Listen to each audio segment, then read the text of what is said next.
My daughter-in-law and her wealthy parents smashed my birthday gift to my son right in front of everyone. They laughed as I stood there, a 72-year-old black man looking like the hired help in a room full of millionaires. They thought they put me in my place.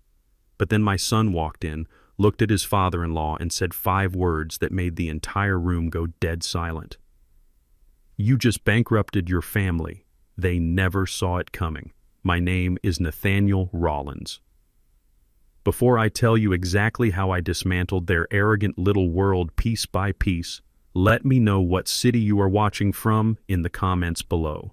Hit like and subscribe if you believe respect is earned and not bought, and if you love seeing toxic people get exactly what they deserve. I stepped into the grand foyer of the sprawling estate, the heavy oak doors closing behind me. It was my son Julian's 35th birthday. Julian had grown into a brilliant, ruthless corporate attorney, a man I was immensely proud of. But this party was not really thrown for him. It was a vanity project, a lavish, unnecessary spectacle organized by his wife Chloe. The massive living room was filled with elite old money white folks holding crystal champagne flutes. They were talking about their summer homes in the Hamptons and complaining about capital gains taxes. I stuck out like a sore thumb.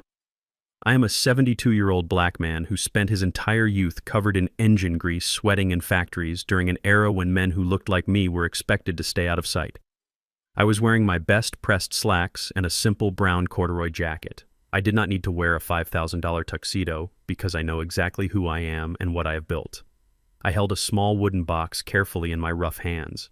Inside was a vintage silver pocket watch. It belonged to my father and his father before him. I had spent the last 6 months in my small workshop, hunched under a magnifying glass, carefully restoring every tiny gear and spring so Julian could have a piece of our family history. As I walked toward the center of the room to find my son, a heavy, aggressive hand clamped down on my shoulder. I turned around. It was Richard, Chloe's father. Richard owned a mid-sized manufacturing firm. He carried himself like he was the king of the world, constantly radiating that specific type of arrogant privilege that assumes everyone else in the room is beneath him. He always looked at me with a thin, condescending smile, treating me like I was a charity case his daughter had to tolerate. "Well, if it isn't the handyman," Richard boomed.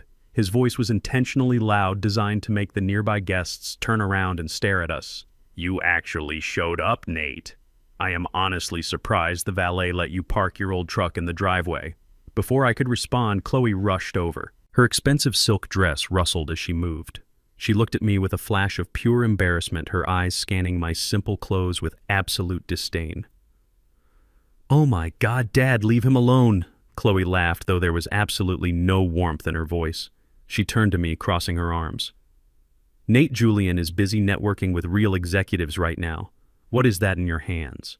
Please tell me you did not bring another one of your cheap DIY crafts to my upscale event." I kept my posture perfectly straight. I kept my voice calm and even. "It is a family heirloom for my son," I said, holding out the wooden box. "I restored it for his 35th birthday. Richard snatched the box from my hands before I could even open the latch. "Let us see what the working class considers a treasure these days," he sneered. He flipped the box open. The polished silver watch gleamed beautifully under the chandelier lights. But Richard did not see history. He did not see the hundreds of hours of labor I had poured into it. He only saw an opportunity to humiliate a man he felt superior to. He let out a loud, mocking laugh that echoed across the room. "An old broken clock," Richard said, his voice dripping with absolute disgust. "Julian wears a Rolex, Nate. He does not need your scrap metal. We actually buy him things with value." Richard casually flicked his wrist. The box and the silver watch tumbled from his hands. It hit the hard marble floor with a sharp, sickening crack. The silver casing popped open. The tiny gears and springs I had spent months meticulously cleaning scattered across the polished stone. I froze. My heart hammered against my ribs, but I did not break my composure. But Richard did not stop there. He looked me dead in the eyes, a cruel, cold smile spreading across his face. He took a deliberate step forward and brought the heel of his expensive Italian leather shoe directly down on the face of the watch. The antique glass shattered. The metal bent and warped under his weight. He ground his heel into it, twisting his foot like he was putting out a cigarette. "Oops," Richard said, shrugging his shoulders with a theatrical sigh. "Clumsy me. Looks like this junk belongs in the trash where it came from. Do not worry, old man. I will buy Julian a real gift tomorrow with my own money. I looked at Chloe, expecting at least a shred of human decency from the woman married to my son. But Chloe did not gasp. She did not apologize. She threw her head back and laughed. Several of her wealthy friends standing nearby joined in sipping their champagne, looking at me like I was the punchline to a very pathetic joke. Nate Chloe sighed, waving her manicured hand dismissively toward the back of the house. You are making a scene and bringing the mood down. Why do you not go down to the kitchen? The catering staff is having their break right now. Get yourself a plate of food and stay out of the way. We have important people here tonight and you are embarrassing me. They expected me to yell. They expected me to lose my temper to give them the angry reaction they could use to call security and have me thrown out into the street. They expected me to shrink to cry or to leave in complete shame. But a man who has survived the darkest days of this country and built a silent empire does not need to throw a tantrum. A man who holds all the cards does not need to flip the table. He just waits for the game to end. I did not say a single word. I slowly got down on one knee. My 72-year-old joints ached, but I ignored the pain. I reached out and carefully picked up the crushed silver casing. I picked up the shattered glass. I picked up the bent hands of the clock. I put every broken piece back into the little wooden box and stood up. I looked at Richard. I looked at Chloe. I let them enjoy their arrogant little victory. I let them drink their champagne and feel like they were untouchable gods. They thought they had just crushed a broke, useless old mechanic.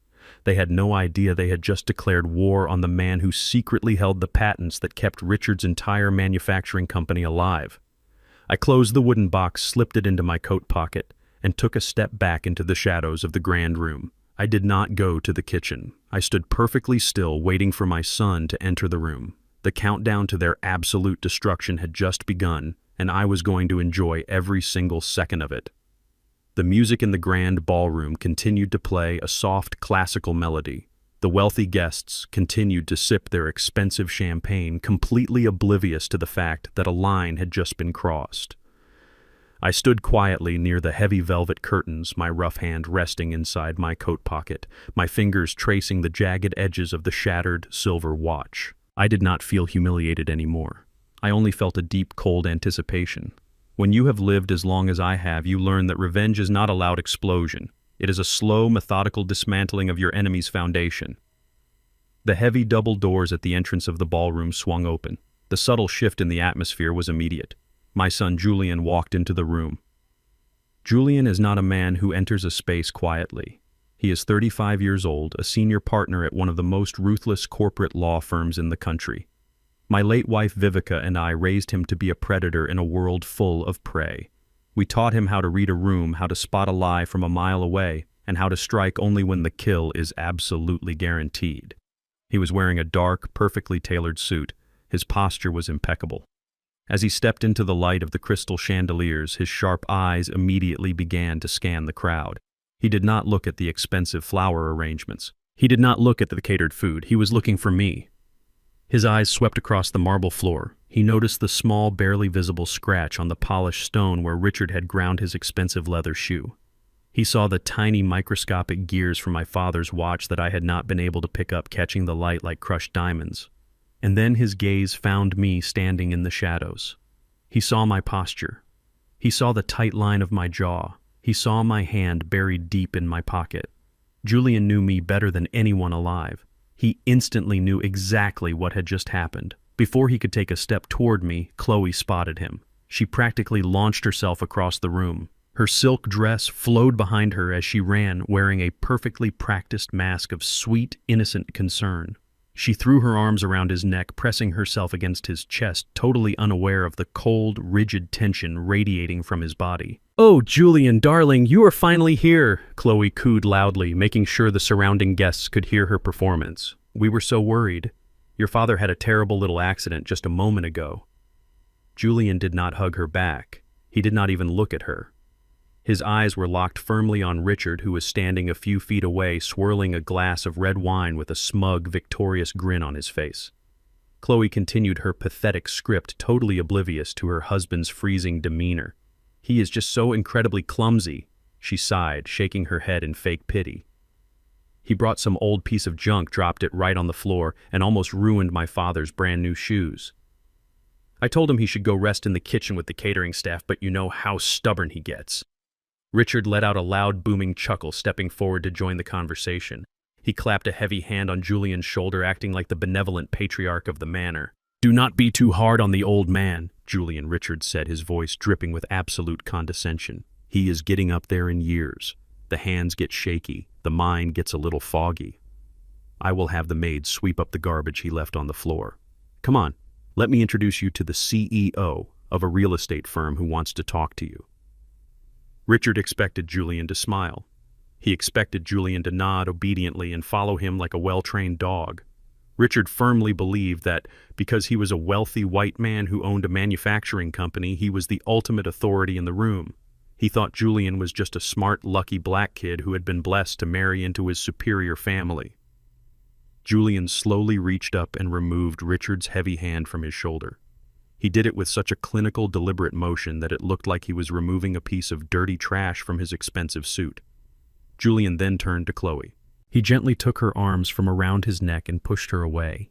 He did not say a word to her, he simply walked past her, leaving her standing there with a confused, slightly panicked expression. Julian walked straight toward me. The crowd of wealthy guests naturally parted to let him through. He stopped in front of me. We did not need to exchange a long, emotional conversation. The bond between a father and a son who have survived the absolute bottom of society is telepathic. "Show me," Julian whispered, his voice dangerously low. I pulled my hand out of my coat pocket and opened the small wooden box. I showed him the crushed silver casing, the shattered glass, and the bent, ruined hands of his grandfather's antique watch. Julian's jaw clenched. A muscle ticked furiously in his cheek. He recognized the watch immediately. He knew the history behind it. He knew that my father had bought that watch with the very first paycheck he earned after working backbreaking labor in a steel mill. It was not just a piece of metal. It was the physical manifestation of our family's blood, sweat, and survival. And Richard had crushed it under his shoe for a cheap laugh. Julian took a slow, deep breath. He closed the wooden box and pushed my hand gently back toward my chest. He turned around to face the room. The music was still playing, but the immediate vicinity had grown incredibly quiet.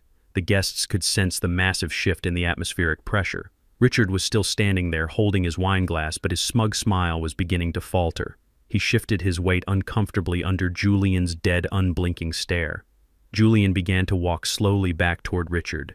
Every step he took was measured, heavy, and terrifyingly calm. He stopped when he was exactly 2 feet away from his father-in-law. Richard tried to force a laugh, a nervous, rattling sound.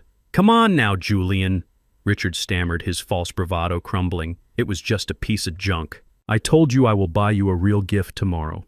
Name your price." Julian did not blink. He did not raise his voice. He leaned in slightly, his eyes burning with an intense, calculated fury that only a top-tier corporate predator possesses. He looked directly into Richard's terrified face and delivered exactly 5 words. "You just bankrupted your family." He spoke the words so clearly, with such absolute, chilling certainty, that they seemed to echo off the high ceilings of the ballroom. The entire room went dead silent. The string quartet in the corner abruptly stopped playing. The low hum of wealthy chatter vanished completely. Nobody moved. Nobody breathed. 150 elite guests stood frozen in place, staring at the scene unfolding in the center of the grand foyer. Richard's face turned the color of wet cement. The wine glass in his hand trembled violently, spilling a few drops of red liquid onto his expensive shoes. He opened his mouth to speak, but only a dry gasping sound came out.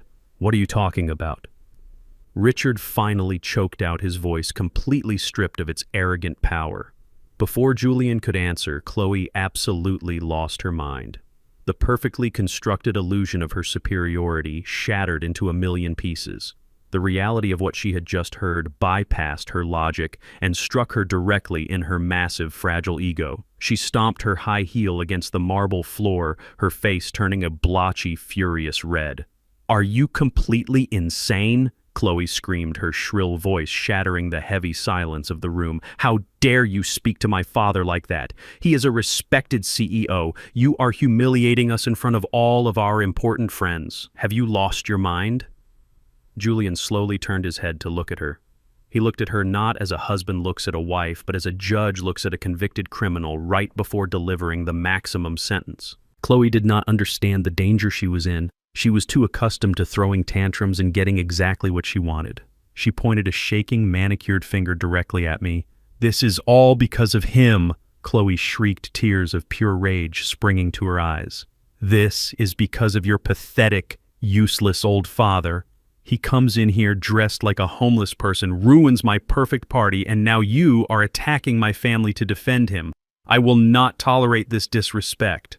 She turned to the two large security guards standing near the front entrance of the ballroom. "Security," Chloe commanded, waving her arms frantically. "Grab this old piece of trash and throw him out of my house. I want him off my property right this second. Do you hear me? Get him out of my house." The guests gasped. Several women covered their mouths in shock. The security guards hesitated, exchanging uncertain glances. They knew who Julian was, and they were not about to lay a hand on his father without his explicit permission. Chloe stood there, chest heaving, waiting for her orders to be obeyed. She firmly believed that her status as the wealthy white wife gave her supreme authority over the estate. She thought she was the queen of the castle, issuing an execution order against a worthless peasant. She had absolutely no idea that she had just marched herself directly onto the chopping block. Julian did not yell back at her. He simply reached into the inside breast pocket of his tailored suit jacket. The real execution was about to begin. Chloe stood in the center of the grand marble floor, her chest heaving with absolute rage. She looked at the two large security guards who were still frozen by the heavy oak doors. "I pay your salaries," she screamed, pointing her manicured finger directly at my chest. "I said, get this old man off my property right now. This is my house. I will not have my perfect night ruined by some pathetic mechanic who does not even know how to dress himself." Julian watched her perform her little tantrum. He did not blink. He did not move to calm her down. He just let her dig her grave a little deeper. I stood quietly in the shadows watching my son operate. My late wife, Vivica, had taught him how to look right through a person's skin and see the rot inside their soul. Julian had seen the rot in Chloe a long time ago, and today was the day he finally decided to carve it out. "Are you deaf?" Chloe shrieked, her voice echoing horribly off the crystal chandeliers. "My name is on the deed to this estate. I am the lady of this house. If you do not grab him by the collar and throw him out onto the street, I will fire both of you. I will make sure you never work in private security in this city again. Do your jobs." The security guards shifted uncomfortably, but they kept their eyes firmly on Julian. They knew exactly who signed their paychecks. They knew that the arrogant white woman screaming in the middle of the ballroom was nothing but a temporary guest in a fortress she did not own. Chloe turned to Julian, her face flushed with entitled fury. "Tell them, Julian. Tell them to throw your father out. This is our home. We built this life together. He is disrespecting my family and my own house in front of all of my important guests. You need to be a real man and protect your wife." Julian finally moved. He slowly reached into the inside pocket of his tailored suit jacket. He did not pull out a phone to call the police. He pulled out a neatly folded stack of thick official legal documents. He unfolded the heavy parchment with deliberate, agonizing slowness. The crisp rustle of the paper seemed louder than the music that had just stopped playing. Julian looked at the paper, then looked at his wife. His voice was completely flat, devoid of any affection, cold enough to freeze the champagne in her glass. "You do not own a single brick of this house," Chloe, Julian said. The words hung in the air like a guillotine blade waiting to drop. Chloe froze. The wealthy guests exchanged confused, nervous whispers. Richard and Beatrice, Chloe's parents, stepped forward from the crowd, their faces twisting into identical masks of arrogant outrage. "What are you talking about?" Chloe stammered, her fake confidence beginning to violently crack. "We signed the closing papers together 3 years ago. I saw my name on the mortgage documents. I decorated these halls. I picked out the imported Italian marble. This is my property." Julian shook his head slowly, a look of profound clinical pity crossing his face. "You saw exactly what I allowed you to see, Chloe. You signed a basic residential lease agreement that was disguised as a co-ownership application. You see, I am a senior corporate attorney. I deal with hostile takeovers and aggressive asset protection for a living. You honestly thought I would let a woman who secretly funnels my money to her bankrupt parents put her name on a $10 million piece of real estate?" Julian held up the documents for her to see. The bold black letters at the top of the page were unmistakable. This entire estate is owned completely and exclusively by the Rollins Family Trust, Julian explained, his voice echoing in the silent, suffocating room. My father, the man you just insulted, the man your father just assaulted, is the sole primary executor of that trust. He bought this land. He funded the construction with his own money. You and I have simply been living here under a conditional use clause, and that specific clause had a very firm expiration date. Chloe looked like she had just been violently struck across the face. She stumbled backward, her high heels catching on the hem of her expensive silk dress. She bumped into a tall cocktail table, sending a few glasses crashing to the floor. Her mother Beatrice rushed forward to catch her by the arm, her eyes wide with absolute horror. The expiration date of the lease, Julian continued, relentlessly ignoring the shattered glass, was set for the exact day I turned 35, which happens to be today.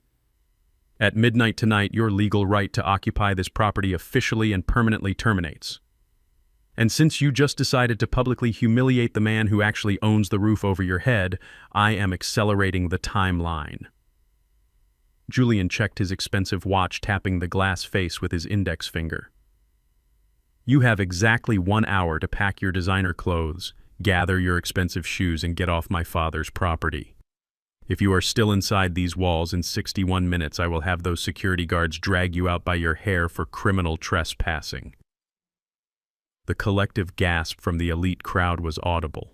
The wealthy socialites who had been laughing at me just minutes ago were now staring at Julian in absolute terror. They were witnessing a brutal, calculated execution. Chloe began to hyperventilate. Her perfectly styled hair fell into her face as she sobbed openly. She looked around the grand ballroom, realizing that the kingdom she had been ruling with an iron fist was nothing but a magnificent mirage. She had been playing house in a fortress built by the very black man she despised. You cannot do this, Chloe wailed, clinging tightly to her mother's arm. We are married. I am your wife. Half of everything you have is mine. The law protects me. You cannot throw me out into the street like a common criminal. Julian offered a cold, humorless smile. We will discuss the ironclad prenuptial agreement you signed without reading when we see each other in court. But tonight you are nothing but a trespasser in a house you do not own. That was when Richard finally stepped in. The humiliation of seeing his daughter stripped of her fake royalty, crying in front of his wealthy peers, was too much for his massive, fragile ego to handle. He pushed his way to the front of the crowd, his face turning a violent, explosive shade of purple. He puffed out his chest, trying to use his physical size and his status as a wealthy white business owner to intimidate my son. Listen to me, you arrogant little punk, Richard barked, pointing a thick, shaking finger right at Julian's face. You think you can treat my daughter like this? You think you can play dirty legal games with my family? You have absolutely no idea who you are messing with. Beatrice, standing next to him, chimed in with her shrill, venomous voice. We welcomed you into our elite circle, Julian. We let you sit at our dinner table. We introduced you to the right people. And this is how you repay us, by choosing this old, pathetic mechanic over your own beautiful wife. Julian did not flinch. He stood his ground, staring down the angry manufacturing boss without a single ounce of fear. Richard took another heavy step forward, his voice dropping to a menacing, guttural growl. I run a multi-million-dollar manufacturing empire, Richard threatened, his spit flying through the air. I play golf with the federal judges in this city. I sit on the board of directors for the biggest corporate firms in the state. I will make 3 phone calls tomorrow morning, and your career as a hotshot lawyer will be completely over. You will be disbarred. You will be financially ruined. I will crush you, Julian, and I will crush this pathetic old man standing behind you. I will make sure both of you end up back in the ghetto where you belong. The threat hung heavy in the air. Richard thought his money and his connections made him an untouchable god. He thought he could snap his fingers and destroy 2 generations of black men just because his pride was hurt. He was entirely confident that his million-dollar manufacturing company gave him the ultimate leverage. He did not know that his precious manufacturing company was entirely dependent on a piece of technology that I had invented 30 years ago. He did not know that the old black man he was threatening to crush was the exact same man who held the patents to his entire livelihood. He had just handed me the perfect opening, and it was finally time for me to step out of the shadows and show him who the real king was. Richard stood in the center of the grand ballroom, his chest heaving, his face flushed with a toxic, entitled rage. He was a man who had never been told no in his entire life. He firmly believed that his wealth, his country club memberships, and his white skin gave him the absolute authority to crush anyone who dared to stand in his way. He looked at my son Julian and unleashed a torrent of threats designed to completely destroy a man's livelihood. "I will make 3 phone calls tomorrow morning," Richard roared, spit flying from his lips. "I play golf with the senior partners of your law firm. I have federal judges on my speed dial. You think you are smart, Julian, but you are nothing but an arrogant kid who got lucky. By noon tomorrow, you will be stripped of your partnership. By Friday, you will be disbarred. I will personally see to it that you never practice corporate law in this country ever again." Beatrice stood right beside her husband, her face twisted into an ugly, vindictive sneer. "We gave you everything," Julian Beatrice hissed. "We elevated you. We brought you into a world you never could have entered on your own. And you throw it all away for this pathetic, dirty old man." She pointed a diamond-ringed finger directly at me. Richard turned his furious gaze in my direction. He looked me up and down with absolute, unadulterated disgust. He saw a simple corduroy jacket and calloused hands, and his arrogant mind immediately classified me as a worthless target.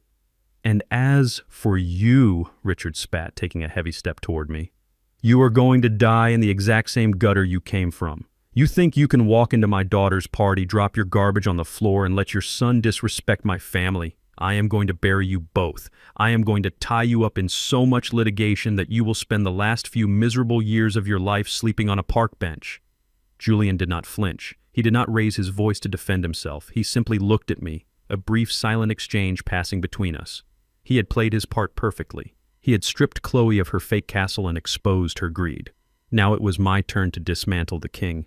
I finally stepped out of the shadows. I did not walk with a cane. I did not shuffle like a broken, tired old man. I walked with the heavy, undeniable presence of a man who has survived the absolute worst this world has to offer and emerged as an apex predator. The crowd of wealthy elites parted for me instinctively. They could feel the sudden massive shift in the atmospheric pressure of the room. I stopped right in front of Richard. I am a few inches taller than him, and I looked down into his red, sweating face. I did not yell. I did not curse. My voice was incredibly low, gravelly, and terrifyingly calm. It cut through the heavy silence of the ballroom like a serrated blade.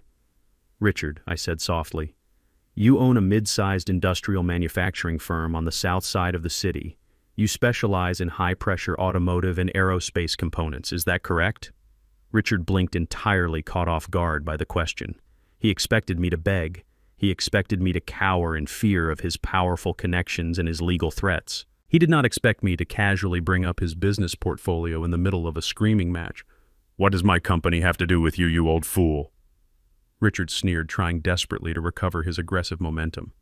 "I own one of the most profitable manufacturing plants in the state. I hold contracts with the federal government. I am untouchable." I nodded slowly, keeping my eyes locked dead on his. "You run a massive assembly line," I continued, completely ignoring his insults. "Your entire production facility relies on heavy-duty hydraulic presses. Tell me, Richard, does your primary production line still utilize the specific hydraulic bypass valve system coded as the 774B model?" The angry, arrogant flush on Richard's face completely vanished. It was instantly replaced by a look of profound, staggering confusion.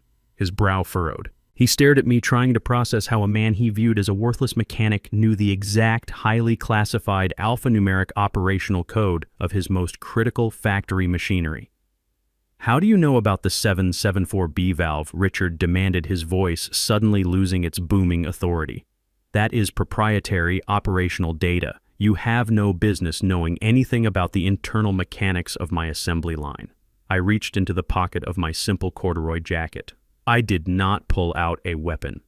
I pulled out my cell phone. "I know about it, Richard," I explained, my voice echoing in the dead silent room. "Because in 1982, while wealthy men like you were sitting in air-conditioned offices drinking expensive scotch, I was crawling underneath those exact same industrial presses. I was covered in oil, working double shifts in a sweltering factory where they paid me a fraction of what I was worth. I noticed a critical flaw in the fluid dynamics of the standard hydraulic systems. They were overheating and causing massive production delays. So I went home to my tiny freezing garage and I engineered a permanent solution. I unlocked my phone and opened a highly secured executive application. I invented the 774B bypass valve I stated clearly. I patented the design. I hold the exclusive intellectual property rights. Every single hydraulic press in your multi-million-dollar factory requires my specific valve to function safely. Without it, your entire assembly line locks up, your machines overheat, and your entire production grinds to an absolute catastrophic halt. Richard's jaw dropped. His eyes widened in sheer unadulterated terror. He took a stumbling step backward, nearly tripping over his own expensive shoes. "That is impossible," Richard stammered, shaking his head frantically, his breathing becoming shallow and erratic. "That is a complete lie. I leased that technology from a massive multi-billion-dollar global holding firm. I have an ironclad contract with Apex Industrial Solutions." I offered him a cold, empty smile. "Apex Industrial Solutions is a subsidiary shell company, Richard. And I am the majority shareholder and the sole chairman of the board. You have been paying me a licensing fee every single month for the last 20 years. Your entire empire is built entirely on the back of my intellectual property." A collective gasp ripped through the crowd of elite guests. Chloe looked back and forth between her father and me, her face pale, completely unable to comprehend that the man she had just banished to the kitchen was the architect of her family's entire fortune. Beatrice clutched her chest, suddenly struggling to breathe as the reality of the situation crashed down on her. "You are bluffing." Richard choked out, sweat pouring down his forehead. "You cannot touch my company. We have a signed licensing agreement. It is legally binding. You cannot just terminate it because your feelings are hurt." I tapped the screen of my phone, bringing up his specific corporate file. "If you had ever bothered to read the fine print of your operational contracts, Richard, you would know that there is a standard morality and breach of conduct clause built into every single licensing agreement my company issues," I explained. "It gives the patent holder the unilateral, uncontestable right to revoke the licensing privileges immediately if the licensee engages in behavior that is deemed maliciously hostile toward the holding entity or its primary shareholders." I looked down at the shattered pieces of my father's silver watch still resting quietly inside the wooden box in my pocket. "You did not just insult me tonight, Richard. You deliberately destroyed a priceless piece of my family history, and you threatened to illegally destroy my son's legal career. That is the very definition of malicious hostility." I looked him dead in the eyes. I raised my thumb and hovered it right over the red termination button on my screen. "You thought you could crush me, Richard," I whispered. "But you forgot the most important rule of the factory floor. You never disrespect the man who holds the keys to the machine." I pressed the button. A green confirmation banner flashed across my screen. "The digital revocation order has just been transmitted to your factory floor management system," I announced, slipping the phone back into my pocket. "In exactly 60 seconds, your automated production line is going to shut down completely. Your government contracts will be breached by tomorrow morning. To retrofit your entire factory with a different valve system will cost you tens of millions of dollars and take at least 6 months. You just bankrupted your family," Julian had told him. And now Richard finally understood exactly what those 5 words meant. Right on cue, the absolute silence of the ballroom was shattered by the shrill, panicked ringing of Richard's cell phone. He reached into his pocket with trembling, uncoordinated hands. He pulled the phone out and stared at the screen. The caller ID glowed brightly. It was his night shift plant manager. Richard answered the phone, bringing it slowly to his ear. His hand was shaking so violently that he nearly dropped the device. "Sir," a tiny, panicked voice could be heard leaking from the speaker. "The entire hydraulic grid just initiated an emergency lockdown. The system is showing a hard licensing revocation. Everything is stopped. We are losing hundreds of thousands of dollars by the minute. What do we do?" Richard did not answer his manager. The phone slipped from his weak, sweating fingers and clattered onto the hard marble floor. The arrogant, untouchable manufacturing king completely collapsed in on himself. He fell to his knees in the middle of the extravagant party right next to the tiny scratch his shoe had left on the floor. His multi-million-dollar empire had just been entirely eradicated by a 72-year-old black man with a single click of a button. The heavy thud of Richard's phone hitting the marble floor echoed like a gunshot in the silent ballroom. The arrogant manufacturing king was on his knees, his breath coming in short, panicked wheezes. The reality of his absolute destruction was suffocating him. But while Richard was breaking down under the weight of his ruined empire, his daughter was completely fracturing from reality. Chloe could not process what she was seeing. Her brain, conditioned by a lifetime of extreme privilege and zero accountability, simply rejected the facts standing right in front of her. She could not accept that the elderly black man she had just banished to the kitchen was actually the architect of her family's entire fortune. She could not accept that her castle was built on my land. So she did what manipulative people always do when the truth corners them. She violently twisted the narrative and played the victim. She spun around and launched herself at my son. She grabbed the lapels of Julian's expensive suit, her eyes wide, wild, and brimming with hysterical tears. "Julian, please," Chloe begged, her voice trembling with a sickeningly sweet, desperate pitch. "You have to stop him. He has completely lost his mind. I do not know what kind of legal tricks he is playing or what he is threatening you with, but you cannot let him do this to us. He is trying to destroy our marriage. He is jealous of us, Julian. He is forcing you into this." She pressed her face against his chest, sobbing loudly, putting on a theatrical performance for the wealthy guests who were still staring in absolute shock. "Tell him to leave, Julian."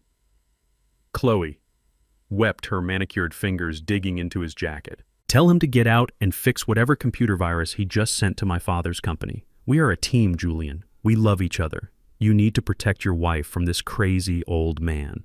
I stood a few feet away, watching her frantic, pathetic display. She honestly thought Julian was just a passive pawn. She believed she could use her tears and her status as his white wife to completely overwrite the undeniable facts I had just laid out. She thought she could manipulate him into turning against his own blood. Julian did not wrap his arms around her. He did not whisper comforting words into her ear. He stood as rigid and cold as a statue carved from solid ice. He slowly reached up, grabbed her wrists, and forcefully peeled her hands off his suit. He pushed her back, creating a wide physical distance between them. The absolute disgust on his face was unmistakable. "Do not ever touch me again," Julian said. His voice was not loud, but it possessed a terrifying surgical precision. It was the voice of a seasoned corporate prosecutor about to dismantle a hostile witness on the stand. Chloe stumbled back, her tears pausing in pure shock. "Julian, what are you saying?" she whimpered, her lower lip trembling. "I am your wife. He is manipulating you." "My father is not manipulating me, Chloe," Julian replied, his eyes narrowing into cold, dark slits. "My father and I have been working together in absolute silence for the last 6 months. We have been waiting for this exact night." The confusion on Chloe's face deepened, mixing with a sudden creeping terror. 6 months, she repeated, her voice barely a whisper. "What are you talking about?" Julian took a slow, deliberate step toward her. "You think you are the only one in this house who knows how to keep a secret?" he asked, his tone dripping with venom. "You thought you married a fool. You thought because I worked 80 hours a week at the law firm I was too busy to notice what was happening inside my own bank accounts." Chloe flinched. The color rapidly drained from her face. She took another step back, her high heel wobbling on the marble floor. "I am a senior partner in corporate litigation, Chloe," Julian continued relentlessly. "I track hidden assets and offshore shell companies for a living. Did you honestly believe I would not notice when $500,000 began quietly bleeding out of my personal investment portfolios?" A loud gasp rippled through the crowd of elite guests. Beatrice, Chloe's mother, covered her mouth with trembling hands. Richard, still kneeling on the floor, slowly looked up, his eyes wide with a new, horrifying realization. "I do not know what you are talking about," Chloe stammered, her voice cracking. Her fake tears were gone, completely replaced by the raw, suffocating panic of a cornered thief. "Do not lie to me!" Julian barked, his voice finally rising, cracking like a whip across the room. "I know everything!" 6 months ago, I noticed a series of bizarre withdrawals disguised as payments to high-end interior design firms and private contractors for this estate. I pulled the routing numbers. I traced the wire transfers. They did not go to any designers, Chloe. They went directly into the primary operating accounts of your father's manufacturing company. Julian pointed a sharp, accusing finger down at Richard, who flinched as if he had been physically struck. "Your father's company has been bleeding cash for 2 years, Julian exposed, broadcasting their dirty, pathetic secret to every wealthy socialite in the room. He made terrible investments. He lost major distribution contracts. He was drowning in debt and facing absolute bankruptcy. And instead of acting like a man and restructuring his business, he came crying to his daughter. And you decided to play the loyal savior by actively embezzling money from your own husband to keep his sinking ship afloat. Chloe was hyperventilating now. She shook her head frantically, looking around at her elite friends, hoping anyone would step in to save her. But the wealthy guests were looking at her with absolute revulsion. In their world, losing money is a tragedy, but stealing money from your spouse to cover up a bankruptcy is an unforgivable, trashy sin. Her social status was evaporating right in front of her eyes. I was going to pay it back. Chloe choked out, accidentally validating every single word Julian had just said. I was going to put it back as soon as my dad secured his new government contract. We are family, Julian. We are supposed to help each other. You did not ask for help, Julian replied, his voice freezing over again. You stole from me. You forged my signature on internal bank authorizations. You smiled in my face, kissed me goodnight, and then funneled my hard-earned money to your arrogant, racist father who has never shown me an ounce of respect. Julian reached into his pocket and pulled out his phone. He held it up for her to see. When I found the first fraudulent transfer 6 months ago, I did not confront you, Julian explained, revealing the absolute terrifying depth of his patience. I knew if I confronted you immediately, you would cry, you would play the victim, and your father would find a way to hide the rest of the paper trail. So I went to my father. Julian looked at me. I gave him a slow, firm nod. My father and I sat in his workshop. Julian continued, and we built a trap. I let you keep stealing. I let you think you were a criminal mastermind. I documented every single wire transfer. I gathered every forged signature. I built an airtight, undeniable federal fraud case against you and your parents. And my father prepared the ultimate kill switch for your father's supply chain. Chloe was shaking so violently she looked like she might collapse. She wrapped her arms around herself, staring at her husband as if she were looking at a stranger. She had grossly underestimated the man she married. She thought his love made him blind and weak. She did not realize his love was conditional on her loyalty, and once she broke that, he became a predator. You wanted to throw this massive, extravagant birthday party to show off to your elite friends, Julian said, gesturing around the grand ballroom. You wanted to play the perfect wealthy hostess. I let you plan every single detail. I let you invite every single important person you know. I wanted them all here, because I did not just want to divorce you, Chloe. I wanted to gather every single one of your enablers in one room, lock the doors, and force them to watch while my father and I burned your entire fake empire to the absolute ground. Julian stepped back, adjusting the cuffs of his suit jacket with a chilling, businesslike precision. The trap just snapped shut, Julian announced. Your father's company is dead, your reputation is completely destroyed, and the fraud dossier is already sitting on the desk of the district attorney. You played a very stupid game with the wrong family, Chloe. And you just lost everything. The grand ballroom cleared out faster than a burning building. Wealthy socialites and corporate elites do not stick around when the heavy stench of bankruptcy and federal fraud fills the air. They are creatures of self-preservation. They scurried toward the cloakroom, clutching their expensive coats and keeping their heads down, completely avoiding eye contact with Richard and Beatrice. In less than 10 minutes, the lavish birthday party that Chloe had meticulously orchestrated to show off her superior status was entirely empty. The string quartet had packed up their instruments and fled. The catering staff vanished into the kitchen. Chloe was left standing in the center of the massive empty room. Her perfect silk dress looked ridiculous now. She was shivering, completely consumed by a toxic mixture of absolute rage and profound humiliation. Richard finally found his voice. It was raspy, weak, and completely devoid of the booming authoritative power he had paraded around with just half an hour ago. But a narcissist never truly surrenders. They just look for someone else to blame. Richard pointed a trembling, sweaty finger at my son. "You think you have won?" Richard snarled, trying to piece together his shattered pride. "You think you can ambush us with a few financial tricks and throw my daughter out on the street? I am going to hire the most vicious, ruthless divorce attorneys in this entire country. We are going to take half of everything you own, Julian. We are going to drag you through a legal bloodbath. By the time we are finished, you and your pathetic father will have absolutely nothing left." I watched Julian smile. It was a cold, empty smile that did not reach his eyes. He stood with his hands casually resting in his pockets, completely unbothered by the empty threats of a defeated man. "You have exactly 45 minutes left to vacate my father's property," Julian said smoothly. "I highly suggest you spend less time making ridiculous threats and more time packing your bags. If you are still standing on this marble floor when the clock runs out, the security team is going to drag you down the driveway by your expensive collars." Beatrice grabbed her husband's arm, pulling him toward the grand sweeping staircase. Chloe followed them frantically, lifting the hem of her dress as she ran up the stairs to the master suite. For the next 40 minutes, the silent house was filled with the frantic sounds of doors slamming, drawers being yanked open, and heavy footsteps rushing across the hardwood floors. Chloe was desperately stuffing designer dresses, expensive handbags, and diamond jewelry into her luxury suitcases. She was trying to salvage whatever physical wealth she could carry, completely unaware that half of those items were purchased with stolen money that she would soon have to answer for in a federal court. When they finally came back down to the foyer, Chloe was dragging 3 massive heavy suitcases behind her. Richard and Beatrice each carried 2 more. They looked like refugees fleeing a fallen kingdom.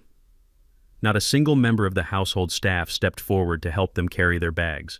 The maids and the security guards simply stood in the shadows, watching the arrogant family struggle under the weight of their own vanity.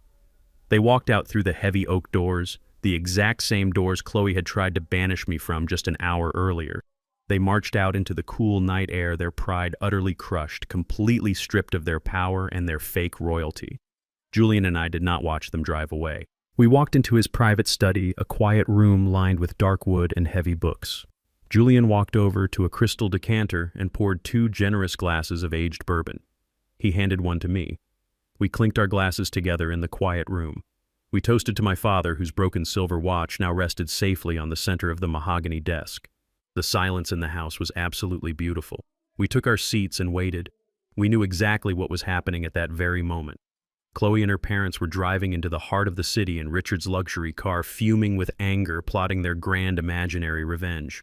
When people like them experience a massive traumatic defeat, their immediate instinct is to surround themselves with extreme luxury to soothe their bruised egos. They needed to feel rich again. They needed a place to sit, order expensive room service, and convince themselves that they were still the masters of the universe. I knew they were heading straight for the most expensive, exclusive 5-star hotel in the downtown district. My prediction was off by exactly 12 minutes. Julian's cell phone began to vibrate violently against the polished wood of the desk. The caller ID flashed brightly in the dim room. It was Chloe. Julian looked at me across the desk. I gave him a slow, firm nod. He reached out, pressed the green button to accept the call, and put the phone on speaker mode. He did not say a word. He just let the audio fill the room. Julian Chloe's voice exploded through the tiny speaker. She was absolutely hysterical. Her shrill voice was echoing off what sounded like a large, cavernous lobby. "Stop playing these psychotic, childish games right now," she screamed, completely abandoning any pretense of composure. "I am standing at the front desk of the Grand Plaza Hotel. The concierge just declined my primary platinum card. He said it was rejected by the issuer. I gave him my secondary gold card and the machine literally confiscated it. It swallowed the card, Julian. I could hear the absolute suffocating panic radiating through her voice. The concierge was likely staring at her with that specific polite pity that luxury hotel employees reserve for people whose wealth has suddenly evaporated. The embarrassment of having a credit card declined in a 5-star lobby is a fate worse than death for a woman whose entire identity is built on unlimited spending power. "I tried all 4 of my luxury cards," Chloe continued to wail, her breath hitching with genuine terror. "Every single one is locked. You froze my accounts. You are maliciously restricting my access to marital funds. My parents are standing right here watching this happen.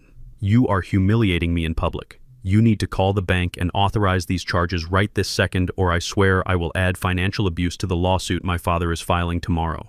Julian took a slow, deliberate sip of his bourbon. He swallowed, letting the warm liquid settle, and leaned forward toward the phone. "You are a profoundly stupid woman," Chloe Julian said. His voice was completely flat, devoid of any sympathy, echoing with the icy precision of a corporate executioner. "Excuse me," Chloe gasped, deeply offended that he was not instantly bowing to her demands.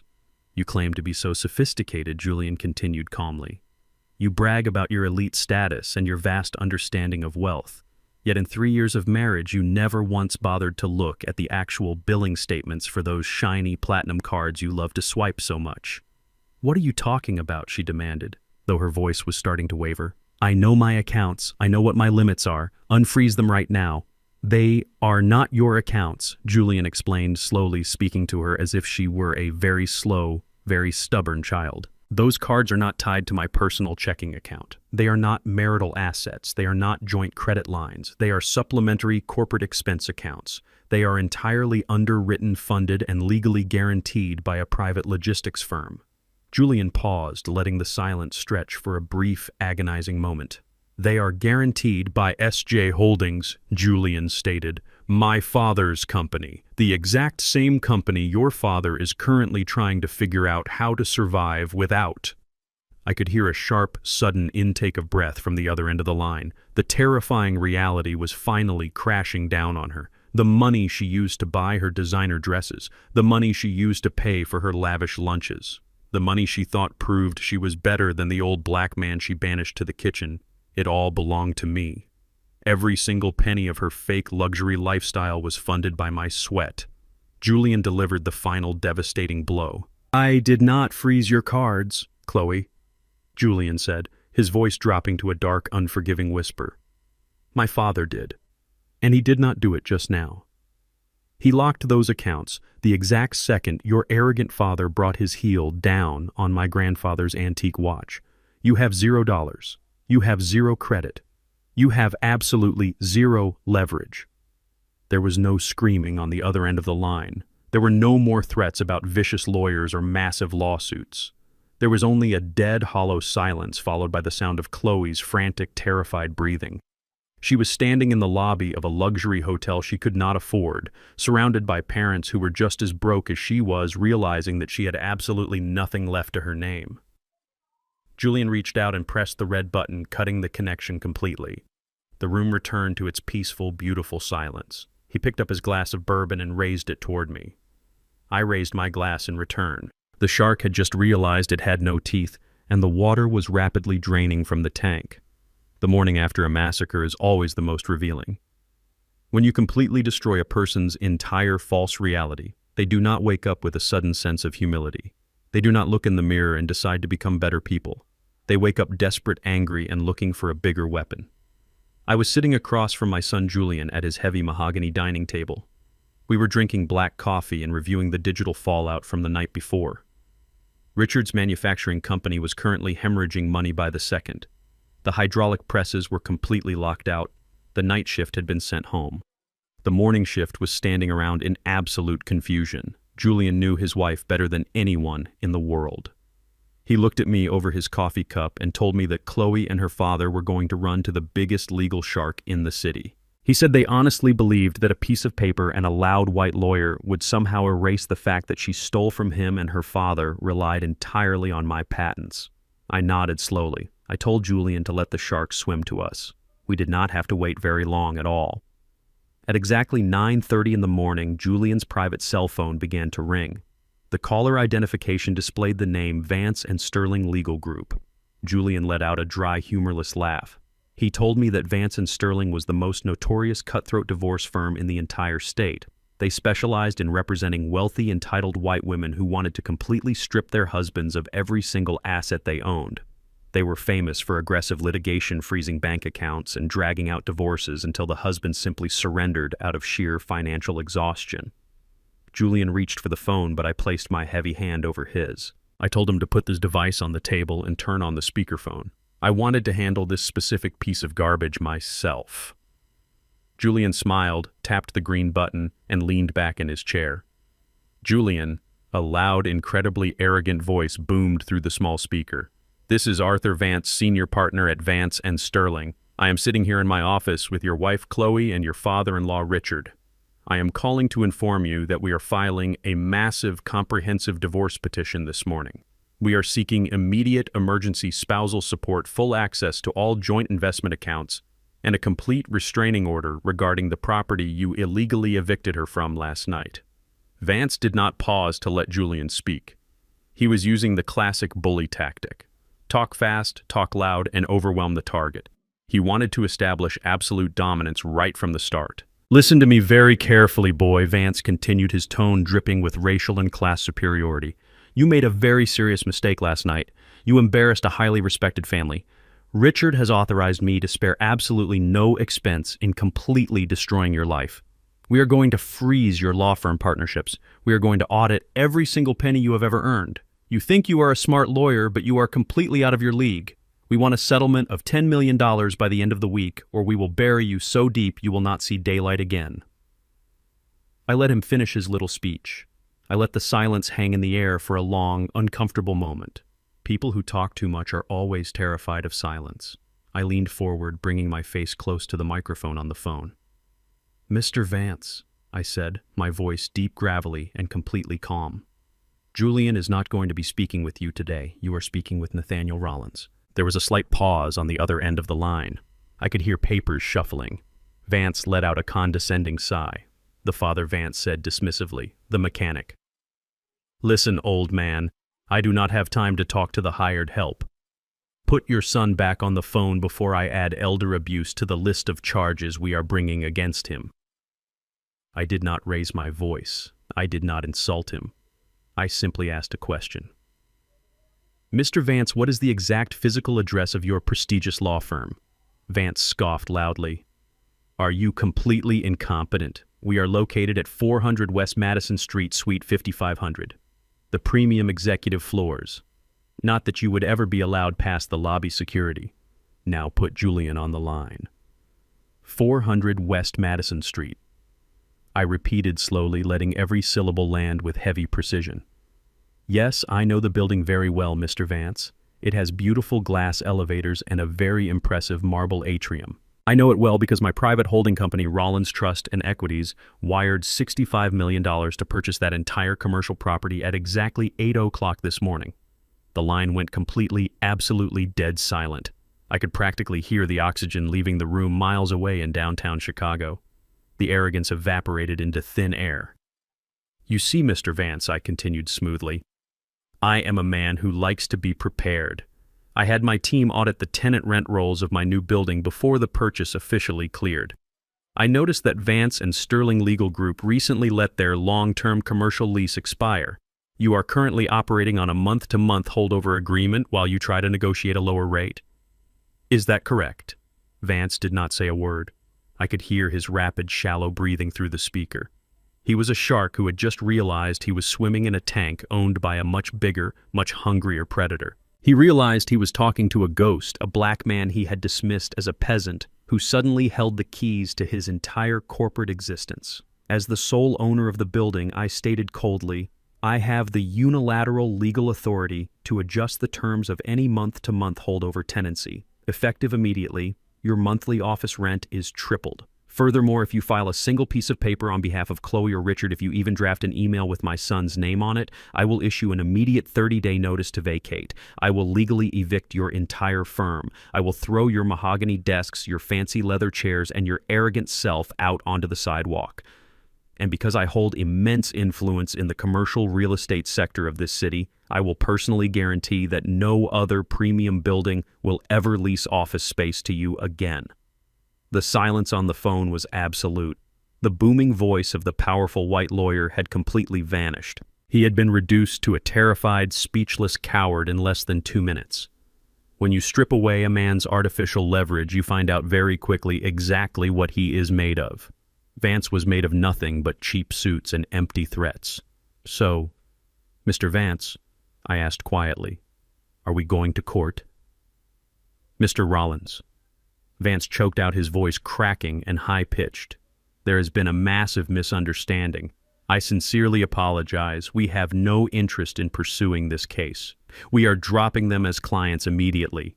Before I could even respond, I heard a chaotic eruption of noise in the background of the call. I heard Richard screaming in shock. I heard Chloe wailing. I heard Vance barking orders at them.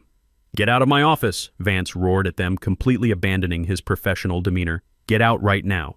You told me you were dealing with a low-level corporate lawyer and a broke mechanic. You lied to me. You are a massive liability. Security, get these people out of my suite immediately." The call abruptly disconnected. The dial tone buzzed loudly in the quiet dining room. I sat back in my chair and took a slow sip of my black coffee. Julian looked at me, a wide, genuine smile spreading across his face. He shook his head in absolute awe. The shark had just had every single one of its teeth violently pulled out without anesthesia. Chloe and Richard had walked into that office building thinking their white privilege and their fake money would buy them an army to destroy us. They expected the system to protect them like it always had. Instead, they were being physically escorted out of the lobby by security guards, humiliated and discarded by the very lawyer they hired to save them. They were completely toxic. They were legally radioactive. No reputable lawyer in the city would touch them now, and they were completely out of options. The walls were closing in fast, and I was holding the only key to the door. When you cut the head off a poisonous snake, the body does not stop moving right away. It thrashes in the dirt. It snaps its jaws at the empty air. It bleeds out slowly, destroying everything in its immediate path before it finally goes entirely still. Richard was currently thrashing in the dirt.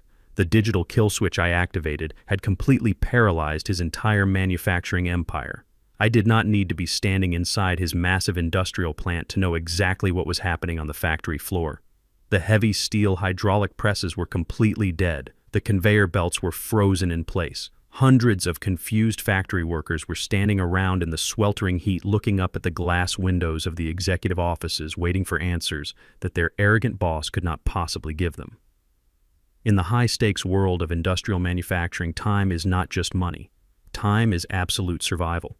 The massive aerospace companies and government defense contractors that relied on Richard's supply chain do not care about family drama. They do not care that a wealthy white man had his fragile ego bruised at a birthday party. They operate on strict, unforgiving deadlines and massive profit margins. When Richard's delivery trucks did not roll out of the loading bays on Monday morning, the corporate predators immediately began to circle the bleeding carcass of his company. By Wednesday afternoon, my internal financial contacts informed me that the bloodbath had officially begun. 3 of Richard's biggest clients had formally filed massive breach of contract lawsuits against his firm. They were demanding tens of millions of dollars in immediate financial damages for the stalled production lines. They were pulling their future orders. They were publicly severing all ties. Richard's entire corporate reputation was disintegrating right in front of his eyes. He was completely cornered. His prestigious law firm had kicked him and his daughter out onto the curb.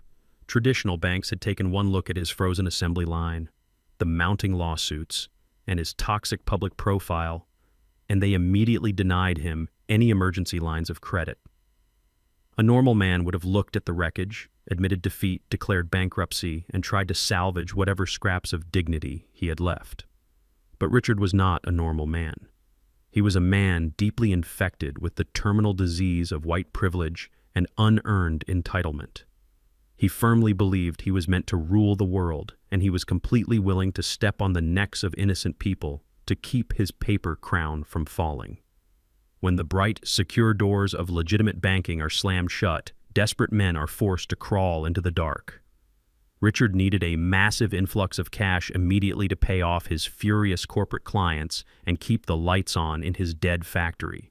So he turned his attention to the shadow lenders. He went looking for the predatory high-interest loan syndicates operating on the fringes of the financial sector. These are the kind of ruthless lenders who do not ask for legitimate collateral or solid business plans. They charge 40% interest, they hide their money offshore, and they deal in highly unethical collection methods. But even a predatory loan shark requires a verified identity and a somewhat clean credit profile to issue a multi-million-dollar cash injection. Richard's personal credit was deeply entangled with his failing company. His financial profile was currently hemorrhaging value by the second. He could not use his own name on the applications. He could not use his wife Beatrice, and he certainly could not use his disgraced daughter Chloe. They were all financially radioactive. So Richard did something so profoundly evil, so utterly devoid of a basic moral compass, that it almost surprised me. Almost. He turned his predatory sights on the very people he had exploited his entire career. He accessed the highly confidential human resources database of his own manufacturing company. He pulled the personal employee files of his blue-collar factory workers, the mechanics, the floor managers, the janitors, the men and women who clocked in every single day sweating on his assembly line to build his massive wealth. People who lived paycheck to paycheck just trying to feed their children. He stole their social security numbers. He stole their home addresses, their dates of birth, and their clean working-class credit histories. Sitting alone in his dark, silent executive office, Richard systematically forged dozens of shadow loan applications. He used his own employees' stolen identities as phantom guarantors to secure a massive commercial loan from an offshore lending syndicate. He was perfectly willing to completely destroy the financial futures of his own innocent workers just to buy himself a few more weeks of breathing room. He was shifting his massive debt onto the shoulders of the working class. He thought he was a genius. He thought he had outsmarted the banking system and found a brilliant, untraceable loophole. He completely forgot that the man who built the bypass valves running his factory was also a man who understood the digital financial architecture of the entire city. I am not a man who waits for things to happen. I dictate exactly when and how they happen. The moment I shut down his factory with my phone, I had my wealth management team install aggressive, highly sensitive digital tripwires around every single financial entity connected to Richard's manufacturing firm. I placed high-level security alerts on the regional credit bureaus. I had my cybersecurity team monitoring the dark web financial registries for any sudden movements related to his corporate internet protocol address. It was late Thursday night. I was sitting in my comfortable leather armchair in my quiet living room listening to a vinyl record of old blues music. I was playing a solitary game of chess, studying the board with quiet focus. My son Julian was sitting across the room on the sofa reviewing some heavy legal case files for his own firm. The peaceful golden silence of my home was suddenly interrupted by a sharp repeating chime from my secure laptop resting on the side table. I slowly stood up, smoothed the fabric of my trousers, walked over to the desk, and opened the monitoring dashboard. The screen was flashing with a rapid cascade of high-priority red alerts. Julian set his thick stack of papers down on the coffee table and walked over to stand right behind my shoulder. He leaned in and looked at the scrolling green and red data on the bright screen. His dark eyes immediately narrowed. "What exactly am I looking at right now?" Julian asked, his voice low, steady, and deadly serious. "You are looking at a desperate, foolish man grabbing a shovel and digging his own grave 10 feet deeper," I replied smoothly. I pointed my finger to the digital transaction logs pouring onto the screen. The tripwires my team had set up successfully intercepted the metadata from the offshore lending syndicate. I watched in cold silence as the names of Richard's factory workers flashed across my monitor one by one. I recognized some of those names. They were good, hardworking people. Their names were being illegally attached to shadow loan requests for hundreds of thousands of dollars.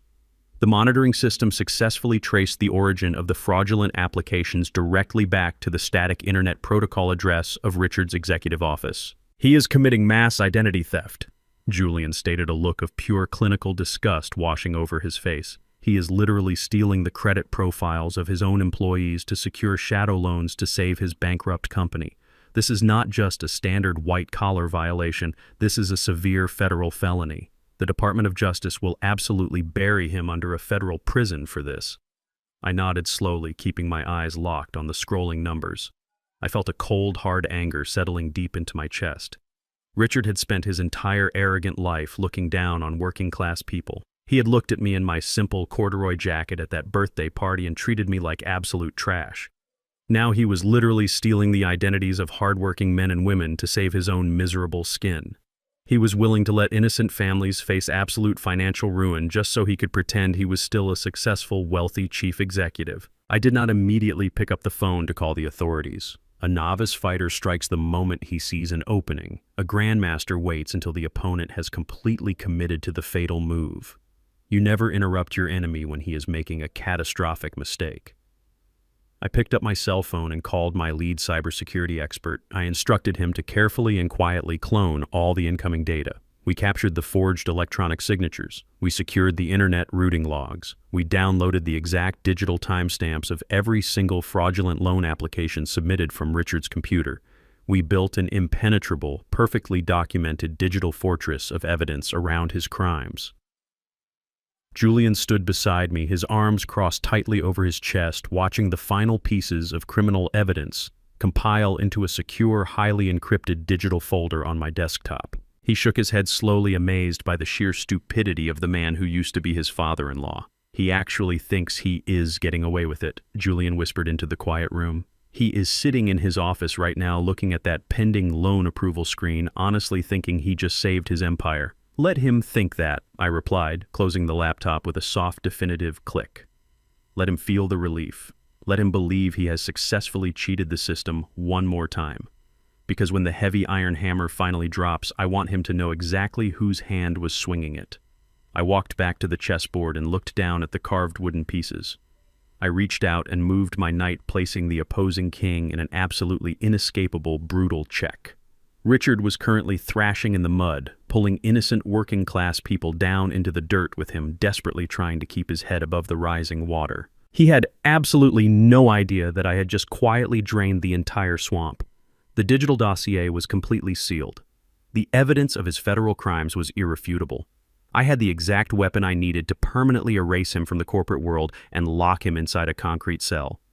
All that was left was to choose the perfect, most devastating moment to deliver the final killing blow. When a parasite realizes that the host organism has permanently severed the connection, it does not just gracefully die. It digs its claws in deeper. It tries to burrow into the softest, most vulnerable tissue it can find. I knew Chloe and her parents were completely bankrupt. I knew they had been thrown out of their luxury hotel. I knew Richard was facing federal prison for mass identity theft. But I underestimated just how dirty Chloe was willing to get to save her own skin. I do not live in a massive mansion. I own the $10 million estate my son and his wife lived in, but my personal home is a modest single-story brick house in a quiet working-class neighborhood. It has a small front porch, a neatly trimmed lawn, and a large detached garage where I restore antique engines. My neighbors are honest, hardworking people. They know me as Nate the mechanic. They do not know I am a multimillionaire. They just know I am a quiet old black man who minds his own business and keeps his property clean. It was a Tuesday afternoon. The neighborhood was peaceful. I was sitting on my front porch, drinking a glass of iced tea, enjoying the warm breeze. Then the absolute silence was shattered by the sound of tires screeching against the asphalt. A battered yellow city taxi abruptly pulled up to the curb in front of my house. The back door swung open and Chloe stumbled out. She did not look like the arrogant elite socialite who had tried to banish me to the kitchen just a few days ago. Her designer clothes were rumpled and stained. Her expensive hair was a tangled mess. She had dark circles under her eyes, and she was visibly shaking. She did not have her platinum credit cards, her luxury SUV, or her wealthy parents to hide behind anymore. She was completely stripped of her armor. But a manipulator never comes unarmed. If they do not have money or power, they use pity. And Chloe was about to deploy the most toxic, manipulative weapon in human history. She did not walk up my driveway and knock on my door like a normal person seeking a private conversation. She needed an audience. She needed leverage. She walked right into the center of my front yard, collapsed onto her knees in the green grass, and began to wail. It was not a quiet, dignified cry. It was a loud, hysterical, theatrical scream, designed specifically to draw as much attention as possible. She buried her face in her hands, her shoulders shaking violently, making absolutely sure that her voice carried down the entire street. Nathaniel, Chloe screamed, her voice echoing off the brick houses. Please, Nathaniel, you have to help me. You have to tell Julian to come back. I did not jump out of my chair. I set my glass of iced tea down on the small wooden table next to me. I stood up slowly, walked to the edge of my porch, and looked down at her. I kept my face entirely expressionless. Within 30 seconds, front doors all up and down the street began to open. My neighbors' people who had known me for 20 years stepped out onto their porches. Miss Mabel, an elderly woman who lived next door, stopped watering her rose bushes and stared over the chain-link fence. Two men working on a car across the street put down their wrenches and turned to look. They saw a young, disheveled white woman kneeling in the dirt, crying hysterically in the front yard of an elderly black man. It was a highly calculated optical trap. Chloe knew exactly what she was doing. She was using the historical, deeply ingrained racial dynamics of this country to paint herself as a helpless, victimized woman begging for mercy from a cruel, unfeeling family. I walked down the 3 concrete steps of my porch and stood at the edge of the lawn. I did not step onto the grass. I did not reach out to help her up. I just looked at her. Get up, Chloe, I said, my voice low and steady. You are making a spectacle of yourself in front of my neighbors. If you have something to say it like an adult." She looked up at me. Her face was covered in tears, but behind the wet red eyes I could see the cold, calculating gears of a predator turning. She knew she had the attention of the entire street. Now she was going to drop the bomb. She placed both of her trembling hands over her flat stomach. She looked around at the neighbors watching from their porches, making sure they were all listening. And then she looked back at me. "How can you be so cruel?"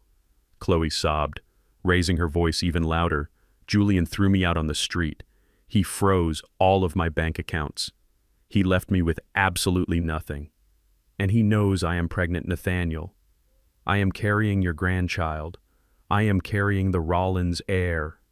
The word hung in the humid afternoon air like a live hand grenade. "Pregnant." I heard an audible gasp from Miss Mabel next door. The murmuring across the street grew louder. The neighbors were exchanging shocked, sympathetic whispers. Chloe had just played the ultimate dirty card. She had publicly accused my son of abandoning his pregnant wife, leaving her completely destitute and homeless. In the court of public opinion, a pregnant woman is bulletproof. By weaponizing an unborn child, she instantly transformed Julian into a monster and me into a complicit, heartless old man. Chloe saw the reaction of the crowd. She knew her trap was working perfectly. She leaned into the performance, crying even harder, rocking back and forth on her knees. "He will not even answer my phone calls," Chloe wailed, pointing an accusing finger at me. "I have nowhere to go. I am sleeping in a cheap motel. I cannot afford to eat. I cannot afford prenatal vitamins. How can you let your own son do this to his unborn child? You are a grandfather, Nathaniel. This baby has your blood. Are you really going to let your own flesh and blood starve on the street just because you do not like me?"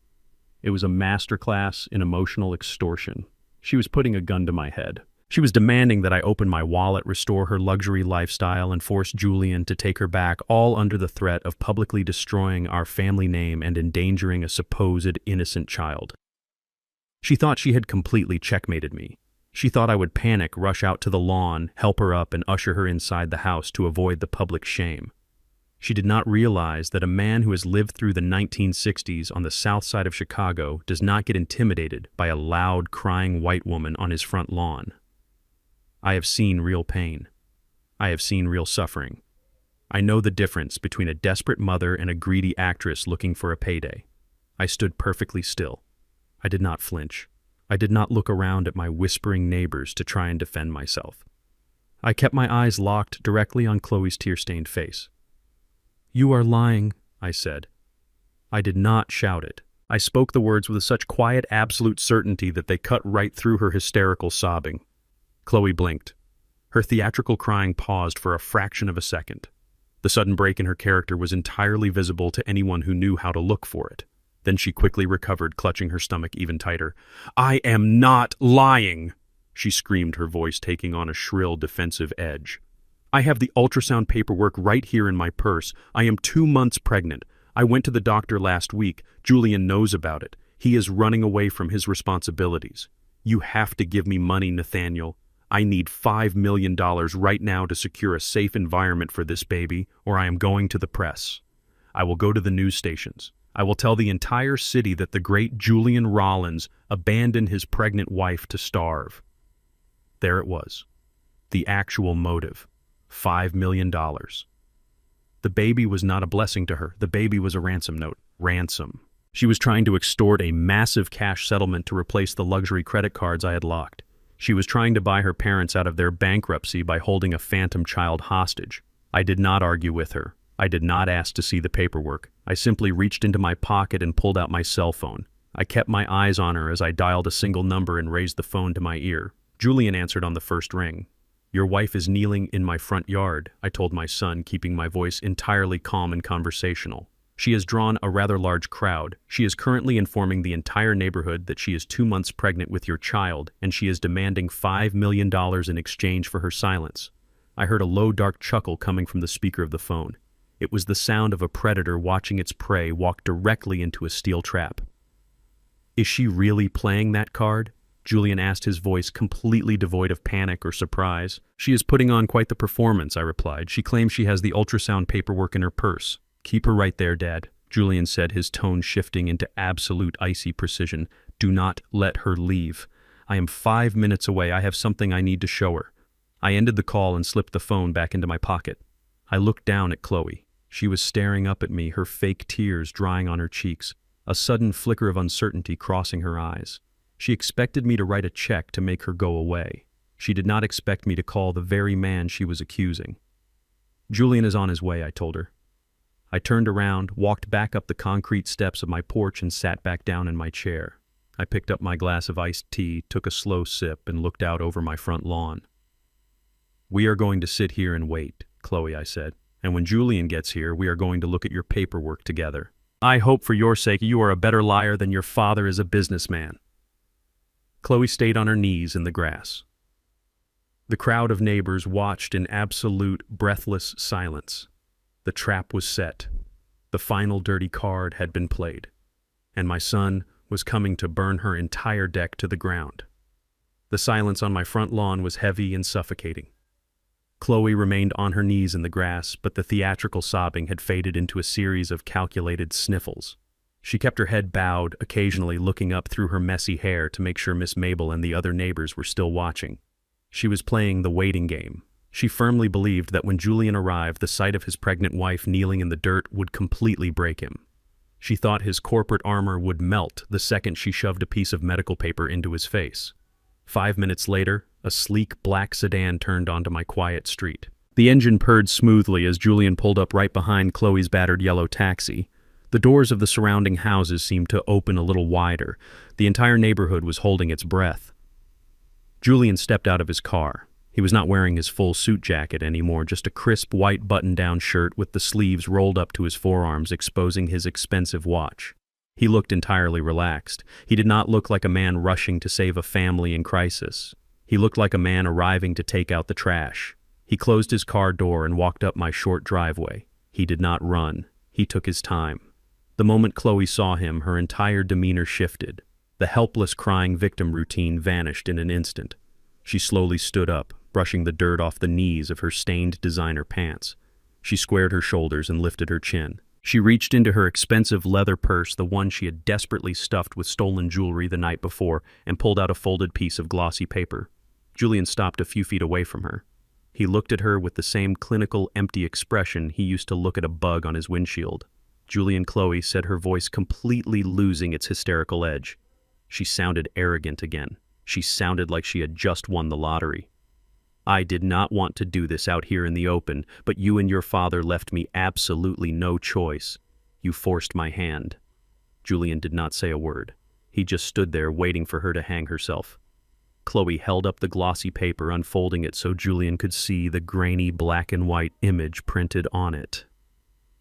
This is an official ultrasound from my doctor, Chloe announced loudly, making absolutely sure her voice carried to the neighbors standing on their porches. I am exactly 8 weeks pregnant. I am carrying your child, Julian, the heir to the Rollins family. She took a step closer to him, shaking the paper slightly. She was vibrating with a toxic, triumphant energy. You thought you could just throw me out and freeze my accounts. Chloe sneered, a wicked, greedy smile pulling at the corners of her mouth. You thought you could leave me with nothing. But the law protects mothers, Julian. No judge in this state is going to let a wealthy corporate lawyer and his millionaire father abandon a pregnant woman. I will drag your name through the mud. I will go to every single news station in Chicago. I will tell them exactly how abusive and cruel you both are. Julian crossed his arms over his chest. Are you finished? He asked quietly. No, I am not finished.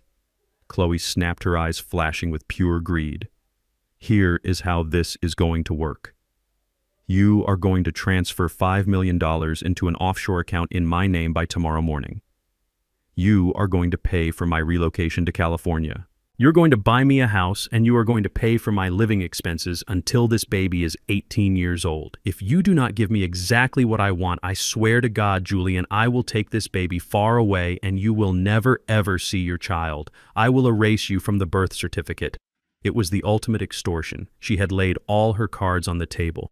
She was demanding $5 million in exchange for the child, treating the pregnancy like a hostage negotiation. She stood there completely out of breath, waiting for Julian to surrender. She expected him to pull out his checkbook. She expected him to beg her to stay. Julian slowly reached out and took the ultrasound paper from her trembling hand. He did not look panicked. He did not look angry. He looked at the grainy image of the ultrasound, studying it for a few seconds. Then he let out a short, sharp laugh. It was not a laugh of joy. It was a laugh of pure, unadulterated mockery. Julian looked up from the paper and stared directly into Chloe's triumphant eyes. "You are 8 weeks pregnant?" Julian asked, his voice echoing clearly across my front yard. "Yes," Chloe said, lifting her chin proudly. 8 weeks. "And it is yours." Julian smiled. It was a terrifying, brilliant smile. "That is an absolute medical miracle," Julian said. His voice was smooth, loud, and perfectly enunciated. Chloe's arrogant smile faltered just a fraction. "What are you talking about?" she demanded. Julian held the ultrasound paper up with 2 fingers, looking at it with absolute disgust. "It is a miracle," Julian repeated, raising his voice so the entire street could hear every single word. "Because exactly 1 year ago, I went to a private clinic downtown, and I had a complete irreversible vasectomy. The world seemed to stop spinning. The wind died down. The birds stopped singing." Chloe froze completely. Her jaw dropped. Her eyes widened so far they looked like they were going to pop out of her skull. The color drained from her face so fast she looked like a corpse. "You see, Chloe." Julian continued, stepping right into her personal space, his voice dripping with pure lethal venom. "I scheduled that procedure the exact same week I hired a private investigator to follow you. The exact same week I found out you were spending your afternoons in a cheap motel room with your personal tennis coach." A collective, extremely loud gasp erupted from the neighbors. Miss Mabel actually dropped her watering can onto her driveway. It hit the concrete with a loud clatter. One of the mechanics across the street let out a low whistle. Julian let the paper slip from his fingers. The fake ultrasound fluttered through the air and landed right in the dirt at Chloe's feet. "I have known about the tennis coach for a year," Julian exposed, stripping her of every single shred of her dignity. "I knew about the embezzled money for 6 months. I let you stay in my house. I let you sleep in my bed. I let you play the loyal, superior wife while I quietly built an absolute fortress of evidence against you and your entire family." Chloe was shaking uncontrollably. She could not speak. Her mouth opened and closed like a fish suffocating on dry land. The ultimate dirty card she had just played had completely backfired, blowing up right in her face. She had publicly tried to extort $5 million from my son, only to publicly expose herself as a cheating, manipulative fraud. "You do not have a Rollins air in your stomach," Julian said, looking down at her with absolute revulsion. "You have the child of a broke tennis coach, and you just tried to commit federal extortion in front of a dozen witnesses." Julian turned his head and looked at the neighbors standing on their porches. He raised his hand in a polite wave. The neighbors, completely disgusted by Chloe, began shaking their heads and walking back into their homes, shutting their doors on her. The audience she had so desperately tried to weaponize had entirely turned against her. "You are nothing, Chloe," Julian whispered, leaning down so only she could hear the final crushing blow. "You have no money. You have no husband. Your parents are bankrupt, and your baby is going to grow up knowing that its mother is a thief, a liar, and a complete failure. Do not ever come near my father again." Julian turned his back on her. He walked up the concrete steps of my porch and stood beside me. We both looked down at the ruined woman kneeling in the grass. Chloe collapsed. The fake tears were gone. They were replaced by real, agonizing, gut-wrenching sobs. She curled into a ball right there in the dirt, clutching her empty purse, completely shattered. Her entire fake world, her unearned privilege, her arrogant entitlement, it was all gone. There were no escape routes left. The doors were completely sealed. I did not offer her a glass of water. I did not offer to call her a cab. I picked up my glass of iced tea, turned around, and walked into my house. Julian followed right behind me. We shut the heavy front door, locked the deadbolt, and left her completely alone in the dirt, exactly where she belonged. There is a specific kind of heavy, suffocating silence that surrounds a dead factory. When the massive steel machinery stops moving and the assembly lines completely freeze, a building that size feels like a giant concrete tomb. For 30 long years, Richard walked through the front doors of his manufacturing plant like a conquering king. He firmly believed the steel beams and the pristine glass windows were monuments to his own superior intellect. He loved to stand on the elevated walkways, looking down at the hundreds of working-class people sweating on his floor, convinced that his white skin and his loud voice made him a master of the universe. He completely forgot that his entire empire was running on borrowed time, stolen credit, and my engineering patents. Today was the day the final brutal bill came due. I did not have to be there to witness it. I could have stayed in the quiet comfort of my living room and simply let my team of corporate attorneys send me an email when the deed was officially done. But when you are a black man who has spent his entire life watching arrogant men take the credit and the profits for your hard work, you earn the absolute right to watch their castles crumble into dust. I drove my old reliable pickup truck across town and parked it in an empty shaded lot directly across the street from Richard's massive manufacturing facility. I rolled down the window, poured a cup of hot black coffee from my thermos, and waited quietly for the final execution to begin. The massive employee parking lot, which was usually packed tightly with hundreds of cars by 8 in the morning, was completely empty. The loading docks were entirely bare. There were no delivery trucks, no forklifts moving pallets, no signs of life whatsoever. At exactly 9:00 in the morning, a slow, methodical procession of vehicles turned onto the wide industrial boulevard. There were no flashing sirens to announce their arrival. It was just the cold, incredibly efficient arrival of absolute corporate ruin. 2 county sheriff cruisers pulled up to the main gate, followed closely by 3 sleek black SUVs belonging to the federal bankruptcy receivers and the commercial bank representatives. They parked in a tight line right in front of the primary executive entrance. Right behind them, speeding recklessly down the road and swerving into the driveway, was Richard's luxury sedan. The car slammed on its brakes, parking haphazardly with 2 wheels up on the concrete curb. Richard jumped out of the driver's side door. Beatrice scrambled out of the passenger side. They both looked absolutely frantic, like animals running from a massive forest fire. The perfectly tailored suits and the arrogant country club confidence were entirely gone. Richard looked like a man who had not slept or eaten in a week. His face was a pale, sickly gray. His expensive hair was a tangled mess, his tie was undone, and his shirt was wrinkled. I watched from the quiet cabin of my truck across the street as Richard sprinted toward the front entrance, waving his arms wildly in the air.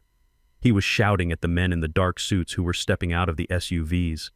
I did not need to roll down my window to hear his exact words. I knew exactly what he was saying. He was using his loud, booming chief executive voice. He was demanding respect. He was telling the federal receivers that there had been a massive clerical error. He was frantically trying to use his social status, his perceived privilege, and his aggressive physical posture to intimidate the bank officials. He honestly expected them to bow their heads, apologize for the inconvenience, and give him another financial extension. But the men in the dark suits did not care about his elite country club memberships.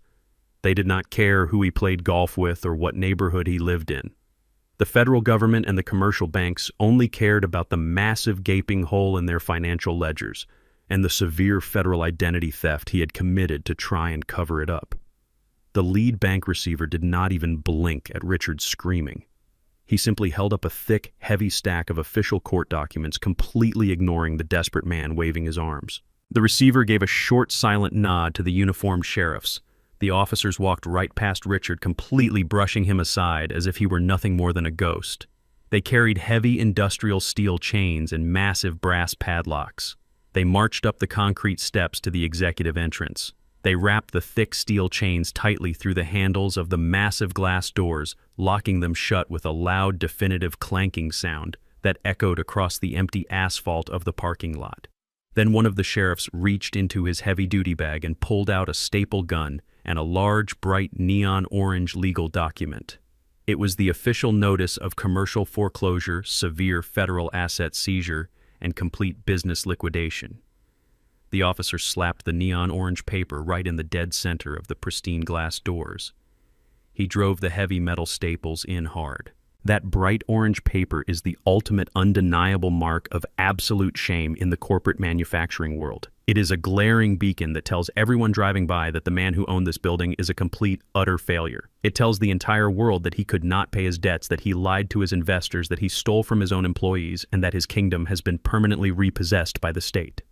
Beatrice let out a loud, dramatic wail that carried all the way across the street to my truck. She covered her face with her trembling hands, completely mortified.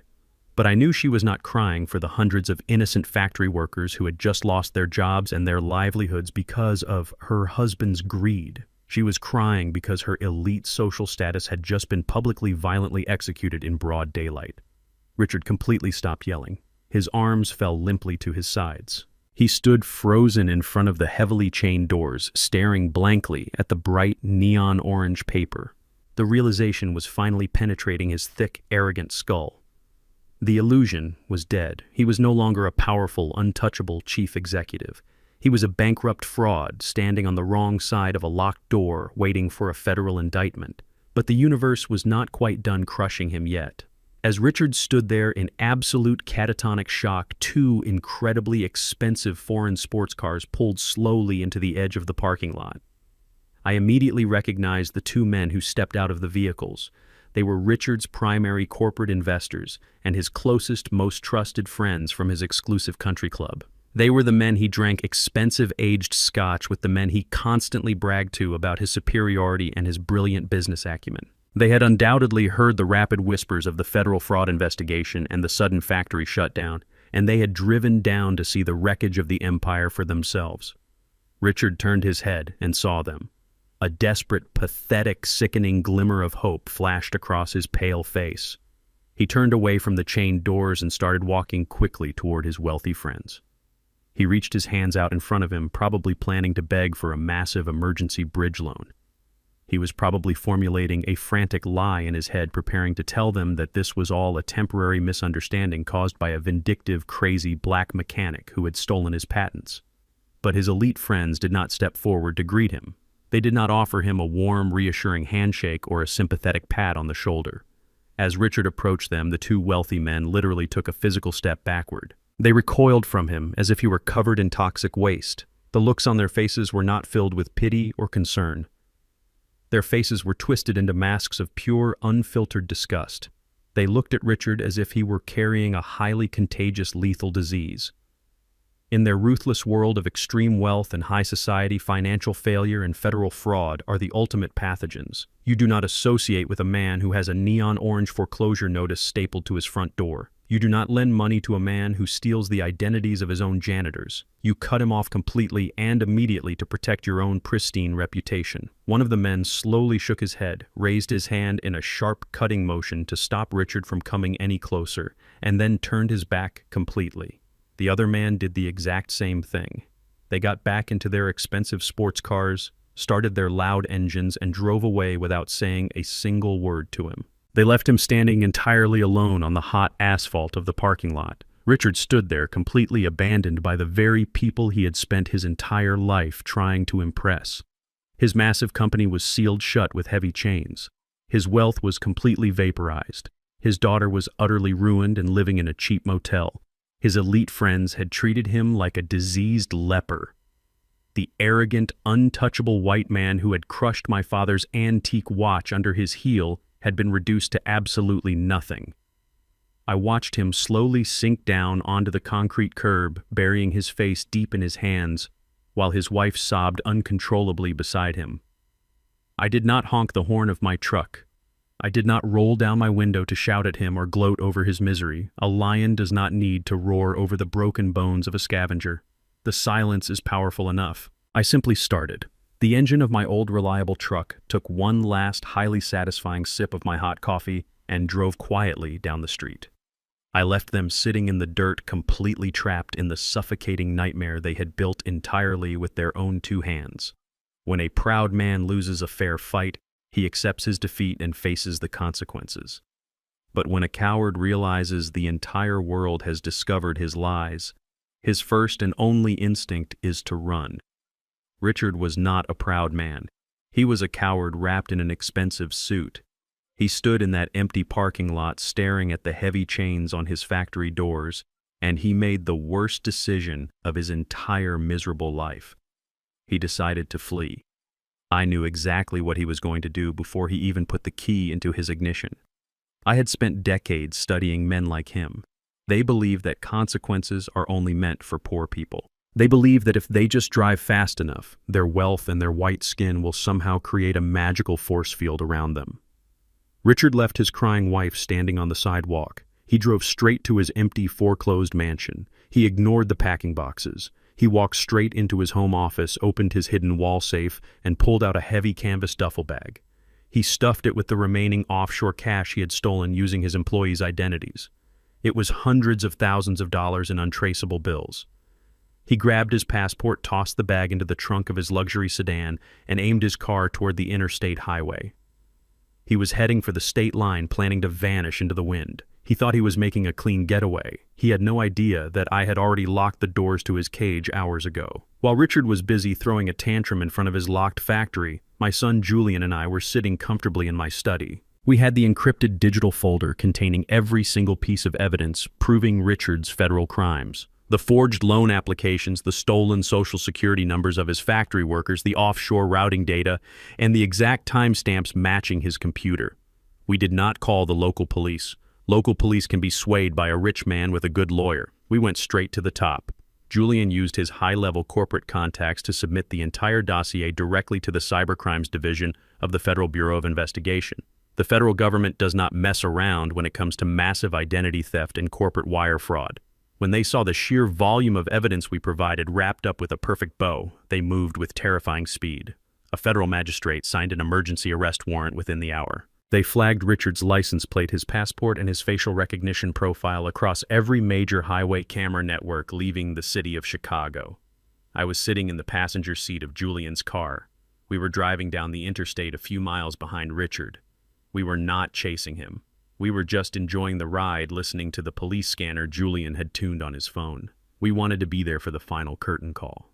I pictured Richard sitting behind the steering wheel of his expensive car. I could imagine the sweat dripping down his forehead, soaking into his wrinkled collar. His heart was probably hammering against his ribs like a trapped bird. He was checking his rearview mirror every 10 seconds, terrified of every flashing light. He was pressing the gas pedal down hard, pushing the heavy engine to its absolute limit, desperate to cross the border and escape his reality. The sky was clear, the sun was shining brightly, and the highway was wide open. Richard saw the massive concrete canopy of the interstate toll plaza looming in the distance. In his desperate, panicked mind, that toll booth represented freedom. He believed that once he passed through those concrete barriers and crossed the state line, he would be untouchable. He would find a quiet town, buy a new identity with his stolen cash, and start his life over. He slowed his luxury sedan down, merging into the electronic pass lane. He took a deep breath, gripping the leather steering wheel so tightly his knuckles turned completely white.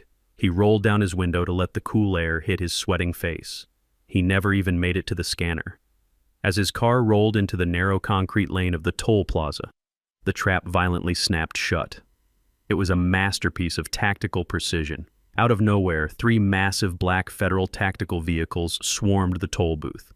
They did not use their sirens. They moved with silent, deadly efficiency. One massive SUV violently swerved right in front of Richard's car, cutting off his forward escape route completely. The heavy steel bumper missed his grille by mere inches. Before Richard could even react, the second SUV slammed on its brakes directly behind his bumper, locking him in from the rear. The third vehicle boxed him in on the side. He was completely trapped inside a narrow concrete corridor surrounded by federal armor. The doors of the black vehicles flew open simultaneously. A dozen heavily armed federal agents poured out onto the pavement. They were wearing dark tactical gear, bulletproof vests with the bright yellow letters FBI across their chests, and they had their weapons drawn and aimed directly at Richard's windshield.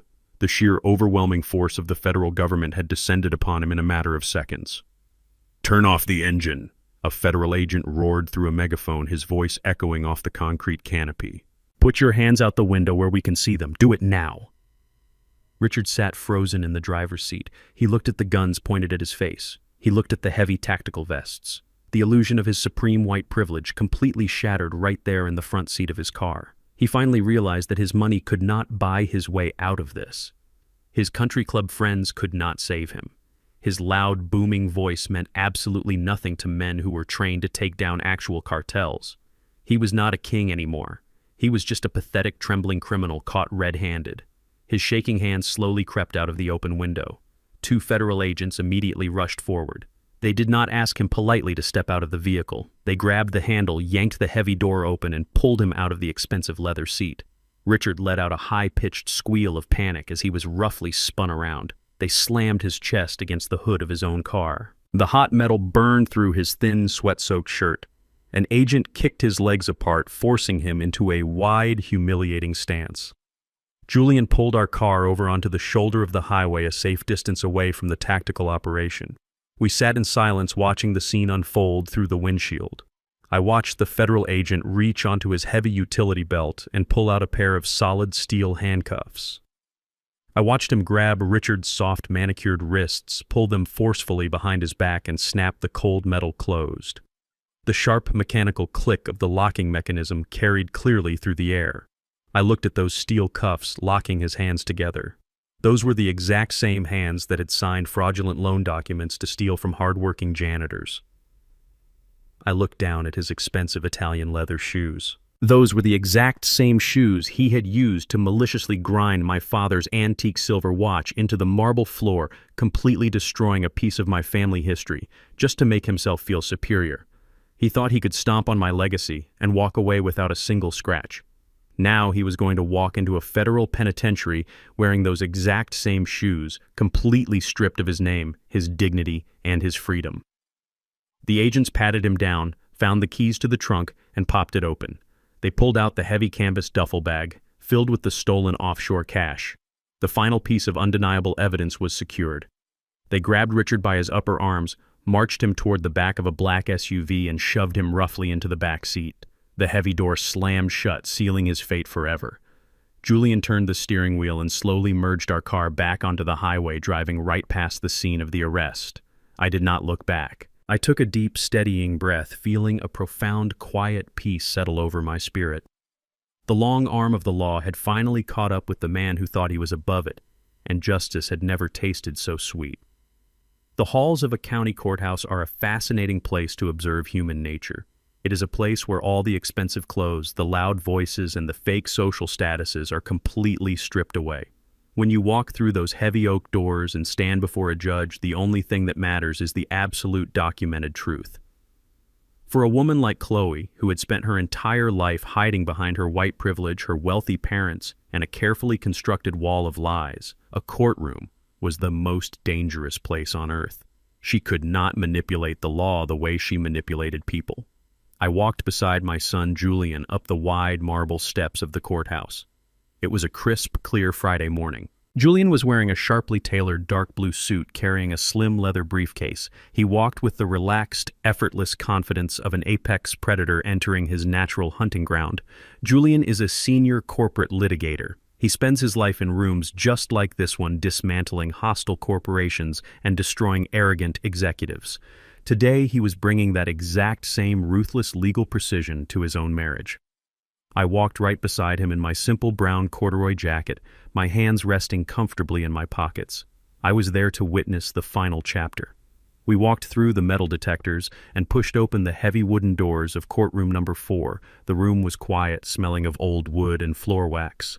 Chloe was already sitting at the respondent's table. When I looked at her, I almost did not recognize the woman sitting in that wooden chair. The glamorous, arrogant socialite who had hosted that lavish birthday party just a few weeks ago was completely gone. She looked absolutely hollow. She was wearing a plain off-the-rack beige dress that hung loosely on her frame. Her expensive blonde hair was tied back in a messy knot. She had deep dark circles under her eyes, and her hands were shaking so badly she could barely hold the cheap plastic pen resting on the table in front of her. But the most glaring detail was the empty wooden chair right next to her. She was completely alone. There was no Arthur Vance sitting beside her. The notorious cutthroat divorce lawyer she and her father had bragged about had thrown them out of his office the moment I tripled his commercial rent.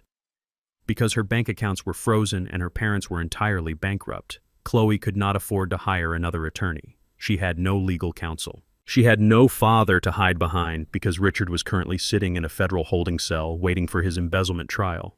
She had no mother to comfort her because Beatrice was hiding in a cheap motel, terrified of the public humiliation. Chloe was facing the sharpest legal mind in the city entirely by herself. Julian pulled out his chair at the petitioner's table and sat down. He did not look at her. He opened his leather briefcase and neatly arranged 3 small, very thin folders on the table. He did not need a massive box of documents. When you have the absolute truth on your side, the paperwork is incredibly light. The bailiff announced the arrival of the judge. An older, stern-looking woman with gray hair and sharp eyes took her seat behind the high wooden bench. She looked down at the docket, adjusted her glasses, and then looked out at the two tables. The judge immediately noticed the empty chair next to Chloe. She asked Chloe if she was representing herself today. Chloe stood up. Her legs were trembling. She immediately tried to play the only card she knew how to play. She burst into tears. She tried to use her trembling voice and her crying eyes to manipulate the judge. She sobbed loudly, claiming that she was a victim of severe financial abuse. She told the judge that her cruel, vindictive husband had maliciously frozen all of her bank accounts, leaving her destitute and entirely unable to afford legal representation. She begged the court for mercy, asking the judge to order Julian to pay her a massive emergency settlement so she could survive. The judge did not look sympathetic. Judges deal with professional liars every single day. The judge calmly instructed Chloe to sit down and stop the theatrical crying. The court operates on evidence, not emotions. The judge turned her attention to Julian and asked him to proceed with his petition for dissolution of marriage. Julian stood up. He buttoned his suit jacket. His voice was incredibly calm, respectful, and terrifyingly clinical. "Your Honor," Julian said smoothly, "the respondent is correct that her access to certain financial accounts has been restricted. However, those accounts were not marital assets. They were corporate expense accounts belonging to my father's logistics firm, which she was actively using to embezzle funds. But we do not need to argue about the division of marital assets today, Your Honor. Because according to the legally binding contract signed by both parties, there are no marital assets to divide." Julian picked up the first thin folder from his table. He walked forward and handed it to the bailiff, who passed it up to the judge. "I submit Exhibit A," Julian announced, "a comprehensive prenuptial agreement signed and notarized by both myself and the respondent exactly 3 years ago. I remembered the day Chloe signed that document. I remembered it perfectly." Julian had brought the paperwork to a family dinner. Chloe had been drinking expensive champagne, laughing loudly with her friends, bragging about how she was marrying a highly successful lawyer who was going to buy her a mansion. Julian had placed the 50-page legal document on the table and told her she needed to have her own independent lawyer review it before signing. Chloe had simply laughed in his face. She was so blinded by her own arrogance, so utterly convinced of her own superiority, that she thought the contract was just a silly standard formality. She honestly believed that her status as a beautiful white woman from a supposedly wealthy family made her completely bulletproof. She did not bother to read a single paragraph. She did not hire a lawyer to look at the clauses. She just flipped directly to the very last page, signed her name with a flourish, and went back to drinking her champagne. She had no idea that she had just signed away every single legal right she would ever have. "Your Honor," Julian continued, his voice echoing in the quiet courtroom, "if you direct your attention to Section 4, Paragraph B, you will see a highly specific infidelity and financial fraud clause. I drafted that clause myself. It explicitly states that in the event the respondent commits documented adultery or engages in the unauthorized diversion of marital funds, the prenuptial agreement is immediately triggered. Under this clause, the respondent completely and permanently forfeits any and all rights to spousal support, alimony, property division, and emergency maintenance." Chloe jumped up from her chair, her face turning a blotchy, panicked red. "That is a lie," she screamed, pointing at Julian. "He is lying." "I did not read that. I did not know that was in there. He tricked me into signing it. You cannot enforce that." The judge banged her gavel loudly, ordering Chloe to remain silent or be held in contempt of court. The judge looked down at the document, verifying the signatures and the notary stamps. The judge then looked at Julian and asked if he had the necessary burden of proof to trigger the forfeiture clause. Julian did not even blink. He picked up the second and third folders from his table and handed them to the bailiff. "I submit Exhibit B and Exhibit C," Julian stated calmly. Exhibit B contains a comprehensive report from a licensed private investigator, including high-definition photographs and hotel registry logs, proving beyond any shadow of a doubt that the respondent maintained a sexual affair with her tennis instructor for over a year.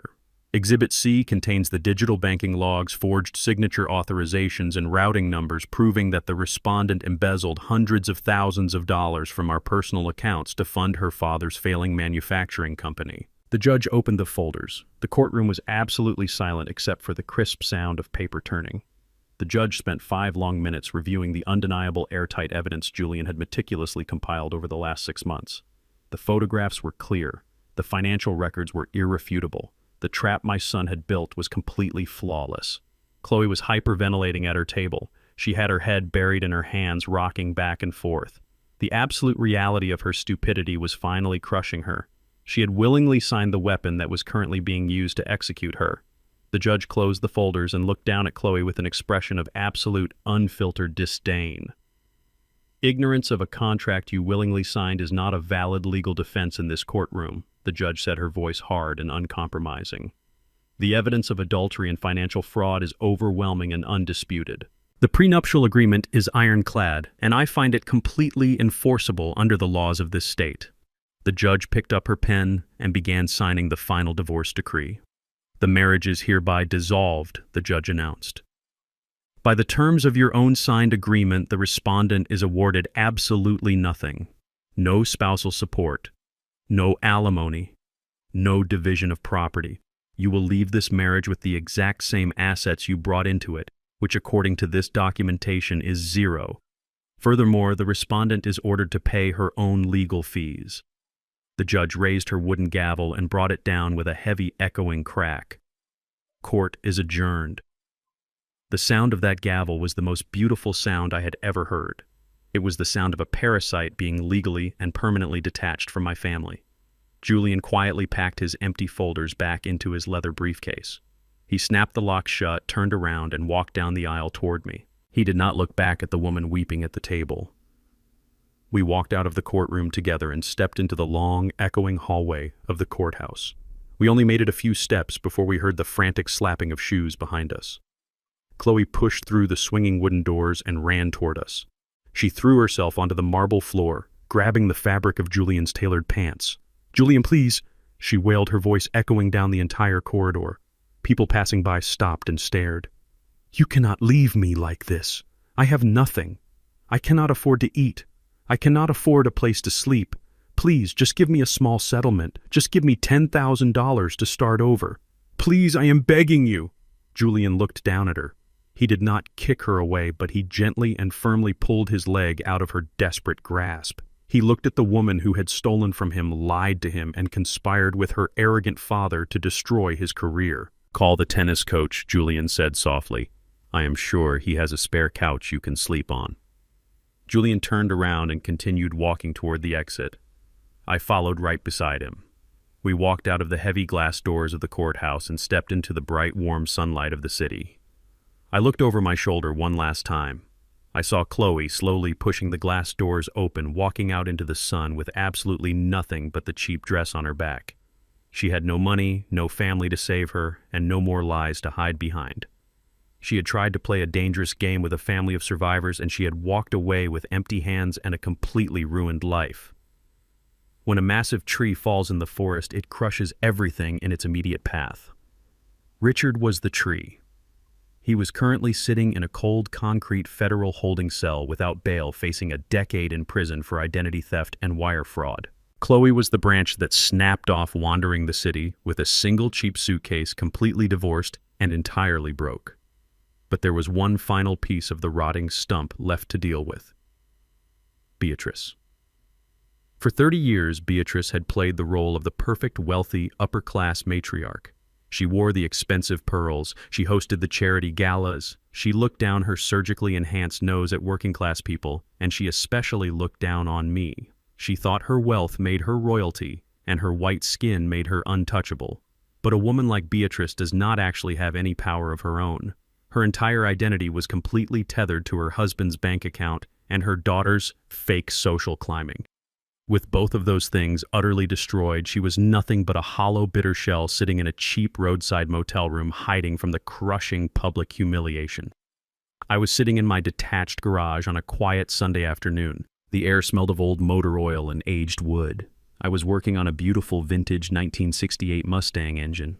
My hands were covered in a thin layer of grease, exactly the way I like them. I was at peace.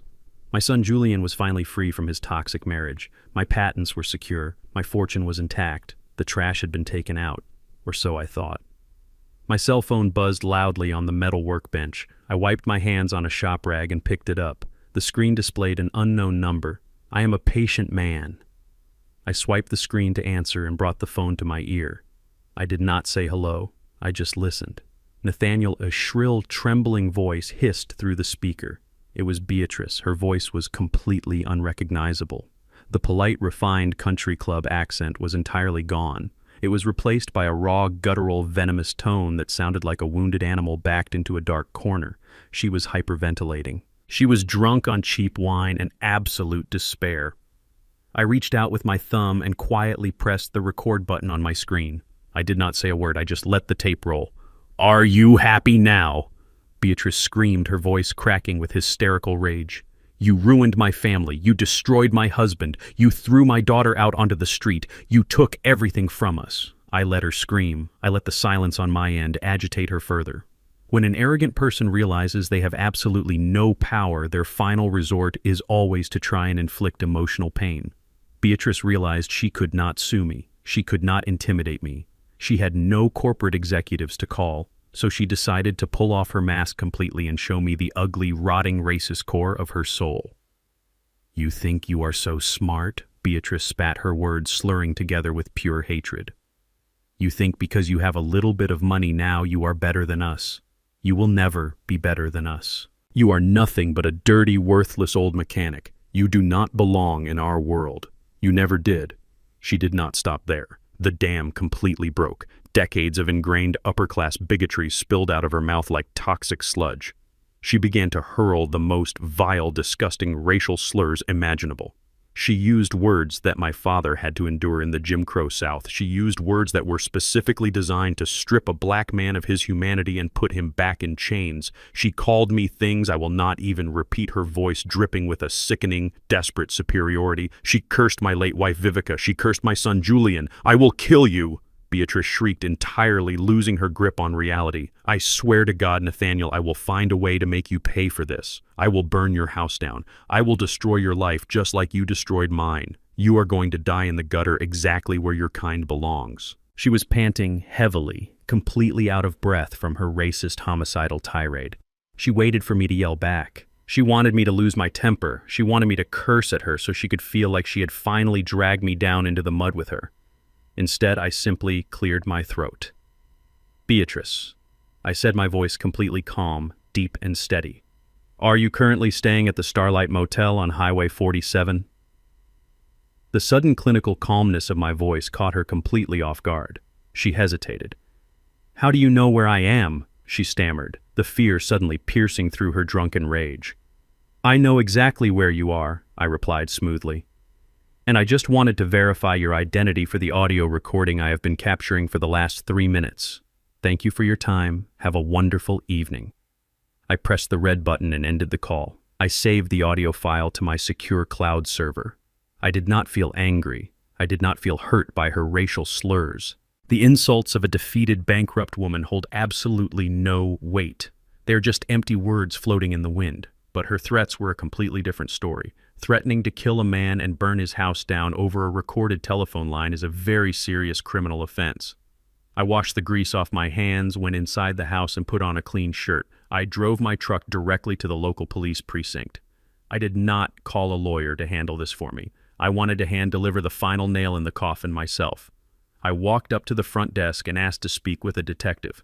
A young, sharp-looking detective brought me into a small interview room. I sat down across from him, placed my phone on the metal table and played the recording. The detective listened in absolute silence. He heard the venom. He heard the horrific racial slurs. And most importantly, he heard the explicit, unhinged death threats. When the recording finished, the detective shook his head in absolute disgust. He looked at me with deep professional respect. "Mr. Rollins," the detective said, "this is textbook terroristic threatening and severe harassment. We take this very seriously. We can have an emergency restraining order issued by a judge within the hour." I nodded slowly. "I want a full permanent order of protection," I told him. "For myself, for my son Julian, and for our respective properties. I want her legally barred from coming within 500 feet of our lives." The legal process was incredibly swift. By 8 o'clock that evening, a county judge had signed the emergency restraining order. Two uniformed police officers drove directly to the Starlight Motel on Highway 47. They found Beatrice sitting in her cheap, dimly lit room surrounded by empty wine bottles and dirty clothes. They did not treat her like a wealthy socialite. They treated her like a dangerous, unhinged criminal. They handed her the thick stack of legal documents. They informed her that she was legally prohibited from contacting me or my family ever again. They told her that if she violated the order, she would be immediately arrested and placed in a county jail cell right alongside her disgraced husband. But the legal action was only half of the execution. In the elite upper-class circles that Beatrice used to rule public records are the ultimate weapon. News of the police visit and the severe restraining order spread through the country club gossip network faster than a wildfire. The specific details of her drunken, racist, homicidal phone call became public knowledge. In a world that values polite appearances above all else, being exposed as an unhinged, violent bigot is the absolute end of the line. The few remaining friends who had offered her tiny shreds of sympathy completely cut her off. Her prestigious country club membership was formally and permanently revoked by the board of directors. The charity organizations she used to chair publicly distanced themselves, rushing to erase her name from their donor walls and letterheads. She was entirely excommunicated from the only world she cared about. Richard was locked in a federal penitentiary. Chloe was working a minimum wage job and sleeping on a broken couch. And Beatrice was permanently branded as a toxic racist criminal, completely banished from the high society she had worshipped her entire life. Their family name was officially wiped off the map. The cleansing was finally complete. The massive rotting tree had been completely uprooted, chopped into pieces, and burned to ash. The ground was clear. I drove back to my quiet brick house, parked my truck in the driveway, and walked up to my front porch. The night air was cool and incredibly peaceful. I had protected my son. I had protected my legacy. I had taken out the trash, and my world had never felt so perfectly clean. When a massive hurricane finally breaks and the dark clouds roll away, the world is left in a state of absolute, profound stillness. The chaotic winds die down. The deafening thunder stops. You walk outside, take a deep breath of the cool, clean air, and you realize that the foundation of your house is still standing strong. The storm came. It tried to tear the roof off, but it failed. That was exactly how my quiet, working-class neighborhood felt on a late Saturday afternoon. The long, exhausting war was officially over. The toxic, parasitic family that had tried to infect our lives had been completely eradicated from our world. Richard was sitting in a federal prison cell. Beatrice was banished from society. Chloe was a distant, fading memory. The dust had finally settled. I was in my sanctuary. My detached garage is not just a place where I park my truck. It is a working mechanic shop filled with the rich, comforting smells of aged motor oil, fresh sawdust, and old steel. It is the place where I built my very first bypass valve decades ago. It is the place where my late wife Vivica used to sit on a wooden stool drinking sweet tea and watching me work until the sun went down. The late afternoon sunlight was streaming through the high, dusty windows, casting long, golden shadows across my heavy metal workbench. I heard the familiar low rumble of a car engine pulling into my driveway. I did not need to look out the window to know who it was. The heavy wooden door of the garage slowly creaked open. My son Julian stepped inside. He did not look like the ruthless, cold corporate attorney who had just systematically dismantled a wealthy family in a county courthouse. He just looked like my son. The heavy burden of his toxic marriage was completely gone from his shoulders. He looked 10 years younger. Julian took off his expensive suit jacket, draped it carefully over the back of a worn wooden chair, and slowly rolled the sleeves of his crisp white shirt up to his elbows. He walked over to the small, beat-up refrigerator sitting in the corner of the shop, pulled out 2 cold bottles of root beer, and popped the caps off with an old metal wrench. He walked over to my workbench, handed me a bottle, and sat down on the wooden stool directly across from me.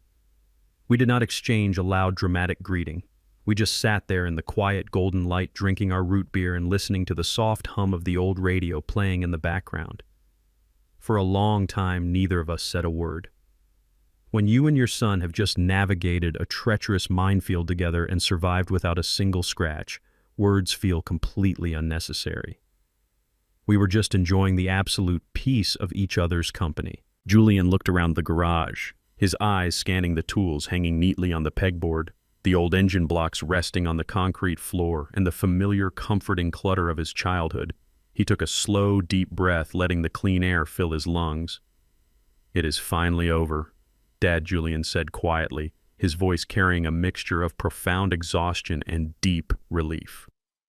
The final divorce decrees are filed. The corporate restructuring of their assets is completely finished. I do not ever have to look at them, speak to them, or hear their names ever again. The house is completely empty. I nodded slowly, taking a sip from my cold bottle. "You performed a very difficult surgery, Julian," I told him. "You had a cancer growing inside your home. It was spreading. It was trying to consume everything you worked so hard to build. Cutting it out is painful. It leaves a scar. But it is the only way you survive. You did exactly what your mother would have wanted you to do. You protected your peace, and you protected your dignity." Julian looked down at his hands, resting them on the scarred wood of the workbench. "I should have seen it sooner," he whispered, a hint of lingering regret in his tone. "I should have noticed the entitlement. I should have seen how she looked down on you. I let her bring her arrogant parents into our lives. I let them sit at my table and act like they owned the world. I wasted 3 years of my life trying to build a family with a woman who was actively trying to destroy mine." I reached out and placed my rough, calloused hand over his. "You did not waste your time, Julian," I said softly. "You learned a very valuable lesson about human nature. You learned that a beautiful face and a wealthy background do not make a person loyal. You learned how to spot a predator hiding in plain sight. That kind of wisdom does not come cheap. You paid a high price for it, but you will carry that knowledge for the rest of your life. You will never be fooled again." I stood up from my stool and walked over to the heavy iron safe tucked away in the back corner of the garage. I spun the combination dial, pulled the heavy steel door open, and reached inside. I pulled out a small, polished wooden box. It was the exact same box I had brought to his lavish 35th birthday party. The exact same box that Richard had snatched out of my hands. I walked back to the workbench and set the wooden box down gently in front of Julian. He looked at the box, and the relaxed expression on his face instantly tightened. The memory of that night, the humiliation, the sound of the glass shattering under Richard's expensive Italian leather shoe, rushed back into the room. Julian swallowed hard, staring at the closed lid. He remembered seeing the crushed silver casing and the bent metal hands resting in my palm. He remembered the absolute fury that had ignited in his chest. "Open it," I told him gently. Julian slowly reached out. His fingers trembled slightly as he unlatched the small brass hook. He lifted the wooden lid. His breath caught in his throat. Resting on a bed of dark blue velvet was his grandfather's antique pocket watch. It was not a pile of crushed silver and shattered glass anymore. It was absolutely breathtakingly perfect. The silver casing had been meticulously pounded out, smoothed and polished until it gleamed like a mirror in the afternoon sun. The shattered glass face had been completely replaced with a pristine, crystal-clear cover. The delicate, tiny metal hands that Richard had maliciously bent and twisted were perfectly straight, ticking with absolute rhythmic precision. Julian picked up the watch. He held it in the palm of his hand, bringing it closer to his face to examine the incredible craftsmanship. He could hear the soft, steady heartbeat of the internal gears turning inside the silver casing. Tick, tick, tick. It was the sound of a machine that had been completely resurrected from the dead. "How did you do this?" Julian whispered, his eyes shining with unshed tears. "I saw him step on it, Dad. I saw him crush it into the marble floor. The mainspring was completely destroyed. The gears were shattered. It was ruined beyond repair. I thought it was gone forever." I sat back down on my wooden stool and looked at my son. "Nothing is ever truly ruined beyond repair if you have the patience and the skill to put the pieces back together," I explained quietly. "I spent the last 3 weeks sitting right here at this workbench. I took a magnifying glass and a pair of tweezers. I cleaned every single microscopic gear. I reshaped the silver casing with a tiny hammer. I ordered a custom-cut piece of glass. I oiled the springs. I poured my sweat and my love into that metal just like my father did when he bought it with his very first paycheck from the steel mill. Richard thought he could destroy our history by stepping on it." I continued, my voice steady and proud. "He thought his expensive shoe and his white privilege were heavy enough to crush the legacy of a working-class black family. But he was wrong. He did not destroy the watch. He just gave me an opportunity to make it stronger. He gave me a chance to polish the silver until it shined brighter than it ever had before." Julian closed his hand around the pocket watch, holding it tightly against his chest. A single tear slipped down his cheek, but it was not a tear of sadness. It was a tear of profound, overwhelming gratitude. He looked at me, the weight of the last 6 months finally lifting entirely from his soul. He realized that the watch was not just a birthday gift anymore. It was a perfect, shining metaphor for his own life. Chloe and her family had tried to crush his spirit. They had tried to shatter his future. But they had failed. He was still here, ticking with absolute precision, stronger and sharper than he had ever been. I reached across the workbench and gently squeezed his shoulder. "You were worried about the 3 years you spent married to that woman," I said softly, looking deep into his dark eyes. "You were worried that you wasted a chapter of your life on people who did not deserve your presence. But I want you to look at that watch, Julian, and I want you to remember something very important." I paused, letting the silence of the garage emphasize the weight of my next words. "Time is never truly lost, my son," I told him, speaking the absolute truth from the bottom of my heart. "It only teaches us who is actually worth spending our time on." Julian nodded slowly, wiping the tear from his cheek. He carefully placed the silver pocket watch into the breast pocket of his crisp white shirt right over his heart. He looked around the dusty, oil-stained garage, the sanctuary where the real wealth of our family had always been stored. He smiled a genuine, peaceful smile. The storm was over. The wreckage had been cleared away. The future was wide open, and the hands of the clock were moving perfectly forward. When you spend your entire life building a massive, invisible fortress, you eventually have to decide who is going to man the walls when your time is finally done. For years, I operated entirely in the shadows. I hid my immense wealth behind the grease on my calloused hands and the dirt on my old work boots. I let the world think I was just a tired old mechanic because invisibility is the most powerful armor a black man can wear in a society that constantly looks for ways to tear him down. But the long, vicious war with Richard and his entitled daughter Chloe had permanently changed the landscape of our lives. The protective armor was no longer necessary. The parasites had been completely burned away by the bright, searing light of the absolute truth, and the soil around our family tree was finally clear of their toxic poison. It was time to plant new seeds. It was time to step out into the sun and ensure that the Rollins family legacy would stand tall and unbreakable long after my old bones turned to dust. Julian and I sat alone in the downtown executive boardroom of Apex Industrial Solutions. It was the primary corporate holding firm for all of my engineering patents, the massive silent engine that generated my generational wealth. The quiet room featured floor-to-ceiling glass windows that overlooked the sprawling, beautiful Chicago skyline. I sat at the head of the heavy mahogany conference table, not in my old brown corduroy jacket, but in a custom-tailored dark charcoal suit. Julian sat directly to my right. He had officially and permanently resigned from his prestigious corporate law firm earlier that week. He did not need to fight legal battles to protect the assets of other wealthy men anymore. He was finally ready to command his own fleet. I reached across the table and slid a thick, heavy stack of transition documents across the polished wood. With a few deliberate, careful strokes of my fountain pen, I officially stepped down from my role as the chief executive officer. I handed the absolute operational control of a multi-million-dollar technology and manufacturing empire directly to my only son. Watching Julian sign his name on those corporate transition documents was the single proudest moment of my 72 years on this earth. He did not inherit this massive empire simply because of nepotism or blind luck. He earned the keys to the kingdom through fire and blood. He proved his absolute loyalty, his brilliant strategic mind, and his unwavering moral compass when he ruthlessly dismantled his own toxic marriage to protect our family from predators. He was no longer just a sharp corporate lawyer making a salary. He was a king officially taking his rightful throne. But a newly crowned king needs to expand his borders and mark his territory. And Julian had a brilliant, viciously poetic plan for his very first official act as the new chief executive of our company.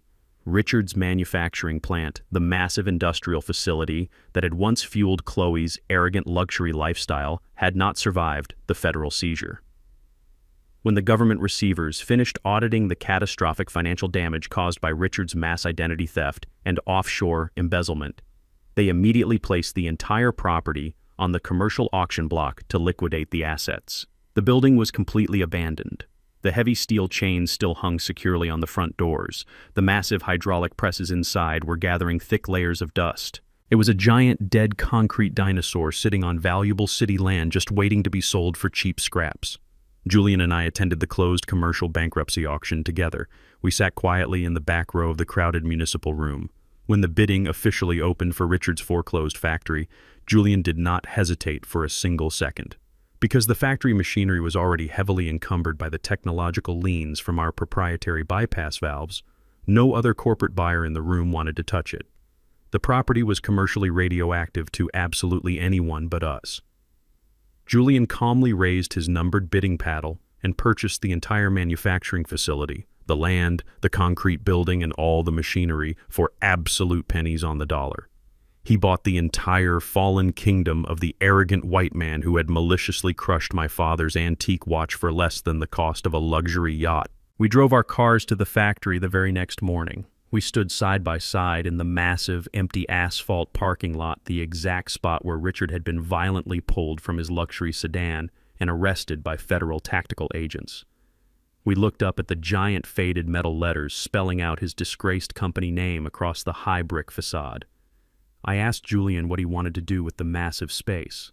I asked him if he wanted to restart the hydraulic press assembly lines and fold the facility into our existing manufacturing portfolio to increase our quarterly profits.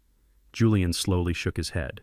He looked at the massive dead concrete building and told me that he did not want to build more machine parts. He wanted to build something that would actually change the trajectory of the world. He told me he wanted to build a permanent living legacy for his mother. My late wife Vivica had always been the strong, beating heart and the moral compass of our family. She was a black woman of profound wisdom, fierce grace, and endless generosity. Before she passed away, she used to tell Julian and me that our massive wealth meant absolutely nothing if we did not use it to lift up the people coming up behind us in the struggle. She knew the heartbreaking struggles of brilliant young black kids growing up in the overlooked neighborhoods on the south side of Chicago. Kids who possessed the incredible minds of aerospace engineers and software scientists, but completely lacked the financial resources to even step foot on a prestigious college campus. Julian looked at the dead silent factory and saw a massive blank canvas. He saw the perfect poetic opportunity to turn the ultimate symbol of white corporate arrogance into a towering beacon of black excellence and limitless opportunity. Within 30 days, the heavy demolition crews arrived at the property. They tore down Richard's old company sign and threw the metal letters directly into a rusted dumpster. They gutted the lavish executive offices where Richard had arrogantly forged the shadow loans that ruined his life. They cleared out the old dirty assembly lines and completely redesigned the entire interior space from the ground up. Julian and I poured millions of dollars from the auction savings directly into the aggressive renovation project. We completely transformed the dark, sweaty factory floor into a state-of-the-art technology and engineering incubator. We built pristine modern laboratories, high-tech robotics workshops, collaborative study halls, and a massive digital library. The building became completely unrecognizable. It went from being a dark monument to corporate greed to becoming a brilliant, well-lit sanctuary for groundbreaking innovation.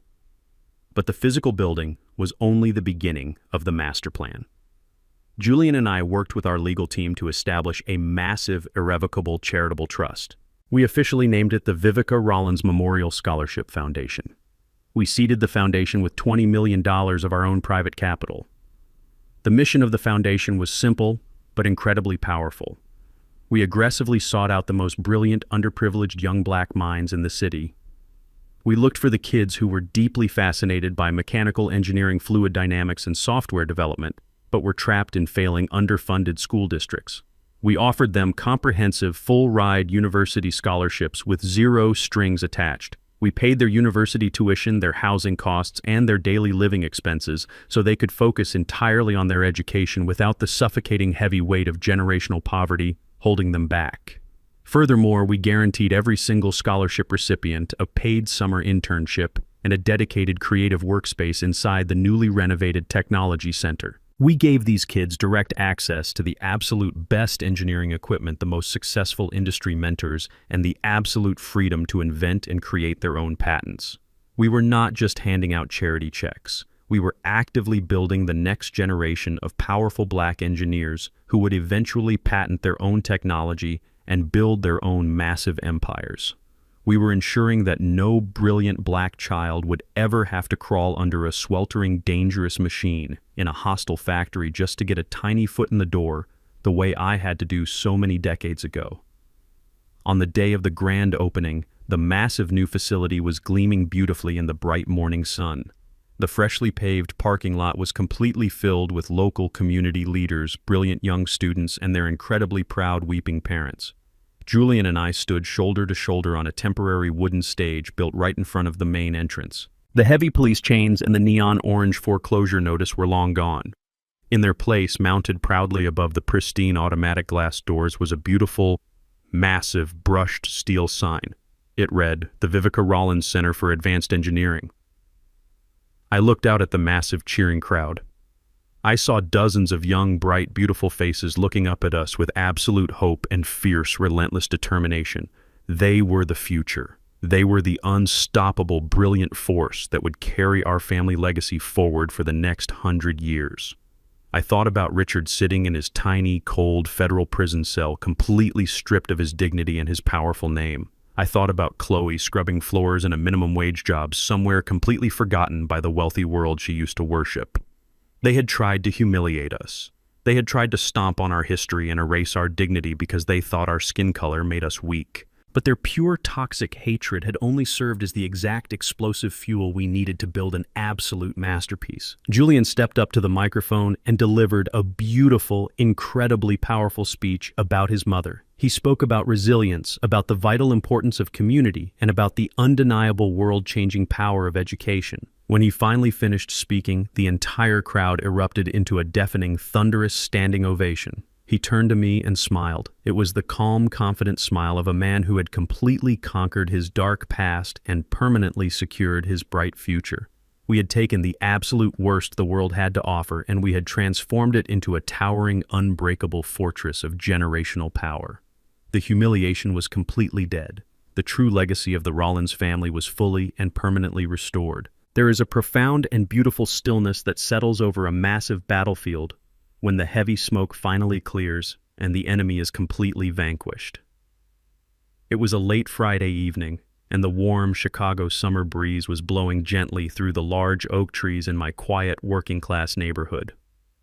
I was sitting in my favorite wooden rocking chair on my front porch. I reached into my shirt pocket and pulled out a premium hand-rolled Cuban cigar. I clipped the end with a small silver cutter, struck a wooden match, and took a long, slow draw. The rich, heavy smoke curled beautifully into the twilight air, catching the pale light of the street lamps.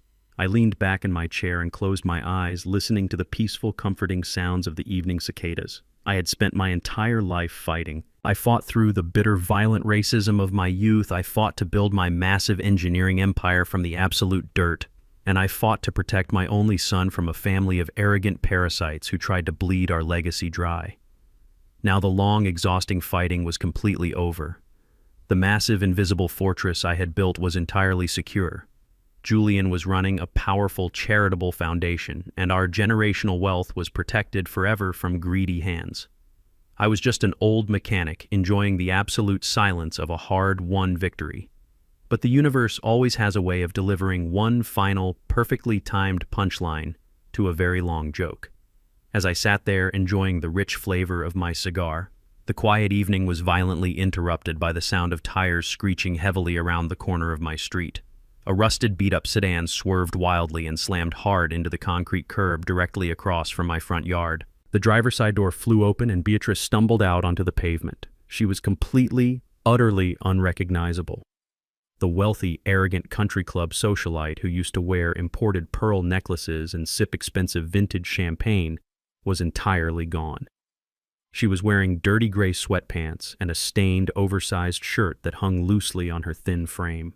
Her expensive blonde hair was a tangled, matted mess, blowing wildly in the wind. She was clutching a half-empty bottle of cheap brown liquor in her trembling hand. She had lost her massive luxury mansion, she had lost her multi-million-dollar manufacturing company, and her husband Richard was currently rotting in a cold federal prison cell, awaiting trial. Her fragile, entitled mind had completely snapped under the crushing, suffocating weight of her own absolute failure. She pointed her shaking finger directly at me and began to scream at the top of her lungs.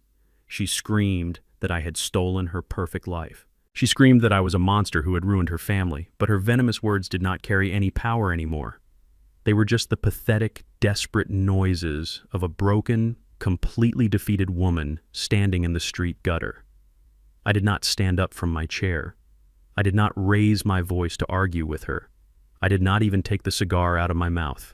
I simply sat in my rocking chair, taking another slow draw, and watched her perform her final miserable dramatic act. She had completely forgotten about the strict federal restraining order a judge had placed on her just a few weeks ago. But the local city police department had certainly not forgotten. Before she could even take 3 stumbling steps onto my green front lawn, the silent flashing blue and red lights of 2 police cruisers flooded the dark street. They had been patrolling the neighborhood specifically because my private security team had digitally flagged her license plate the exact moment she crossed into the residential district. 4 heavily armed officers stepped quickly out of their vehicles and immediately surrounded her on the sidewalk. Beatrice tried to physically fight them. She swung her weak arms and screamed hysterically about her elite social status, demanding that they arrest the old black man on the porch instead. The police officers did not care about her imaginary wealth or her arrogant white privilege. They grabbed her arms, forced them roughly behind her back, and locked heavy steel handcuffs tightly around her wrists. I watched quietly from my porch as they pushed her forcefully into the back of the police cruiser. She pressed her tear-stained, terrified face against the reinforced glass, staring directly at me as the police car drove away into the dark night. That was the very last time I ever saw her face. She was going straight to a county jail cell, entirely stripped of her fake royalty, her unearned pride, and her complete freedom. As for her daughter Chloe, the universe had delivered a completely different kind of slow, painful, poetic justice. When you build your entire personality and identity on the money you steal from other hardworking people, you have absolutely no survival skills when you are finally thrown out into the real, cold world. A few days ago, my private investigator sent me a final brief background report on her current whereabouts just to close her file completely. She was not living a glamorous life in California. She had not found another wealthy corporate lawyer to manipulate and bleed dry. The devastating public exposure of her fake pregnancy and her desperate federal extortion attempt on my front lawn had made her completely radioactive to any respectable man with a bank account. She was currently living in a cramped, dirty room at a cheap weekly motel on the dangerous industrial edge of the city. To pay for her weekly rent and her basic groceries, she had been forced to take the absolute only job that would hire a woman with no practical skills and a massive, embarrassing gap in her employment history. She was working the grueling graveyard shift as a sanitation worker at a massive discount supermarket. The arrogant woman who used to throw lavish, catered birthday parties and scream at my private security guards was now wearing a cheap, stiff polyester uniform name tag. She spent her long, miserable nights pushing a heavy yellow mop bucket down the bright fluorescent aisles, scrubbing sticky spilled soda and dirt off the cheap linoleum floor. She was taking strict orders from a 19-year-old shift manager who did not care at all about her expensive tastes or her superior attitude. Every single time she wiped down a filthy public toilet or hauled a heavy leaking bag of rotting garbage out to the dark alley dumpster, she was forced to remember the $10 million estate she had so foolishly thrown away. She was finally experiencing the exact same hard, back-breaking, blue-collar labor she had mocked me for doing my entire life. She was serving a long, bitter life sentence of absolute mediocrity and crushing daily regret. I took one final deep draw of my Cuban cigar and slowly exhaled the thick smoke into the cool night air. I looked up at the bright, shining stars hanging beautifully over the massive city of Chicago. I thought about my brilliant, beautiful wife, Vivica. I smiled a deep, peaceful, profoundly satisfied smile that reached the very bottom of my soul. We had survived the long, bitter storm. The bloodline of the ultimate survivors had permanently won the war. We had taken the absolute worst arrogance the world had to offer, and we had turned it into a solid, towering foundation of undeniable generational power. The garbage had successfully taken itself out, and my home was finally perfectly clean. Respect is the silent currency of the wise, but arrogance is the loud bankruptcy of the foolish. When you look down on someone based on their clothes, their age, or the color of their skin, you are blinding yourself to the power they hold. Never bite the hand that built the ground you stand on. Entitlement creates an illusion of invincibility, but reality is a brutal collector that always comes for its debt. True strength does not need to shout in a crowded room, it simply executes the right moves in silence. Protect your legacy, guard your heart, and let the trash take itself out. Thank you for watching this story of ultimate justice. Have you ever had to deal with entitled or toxic in-laws who severely underestimated your worth? Tell me your story in the comments below. Do not forget to hit the like button and subscribe to the channel for more satisfying stories where arrogance meets reality. Stay strong and always know your true value.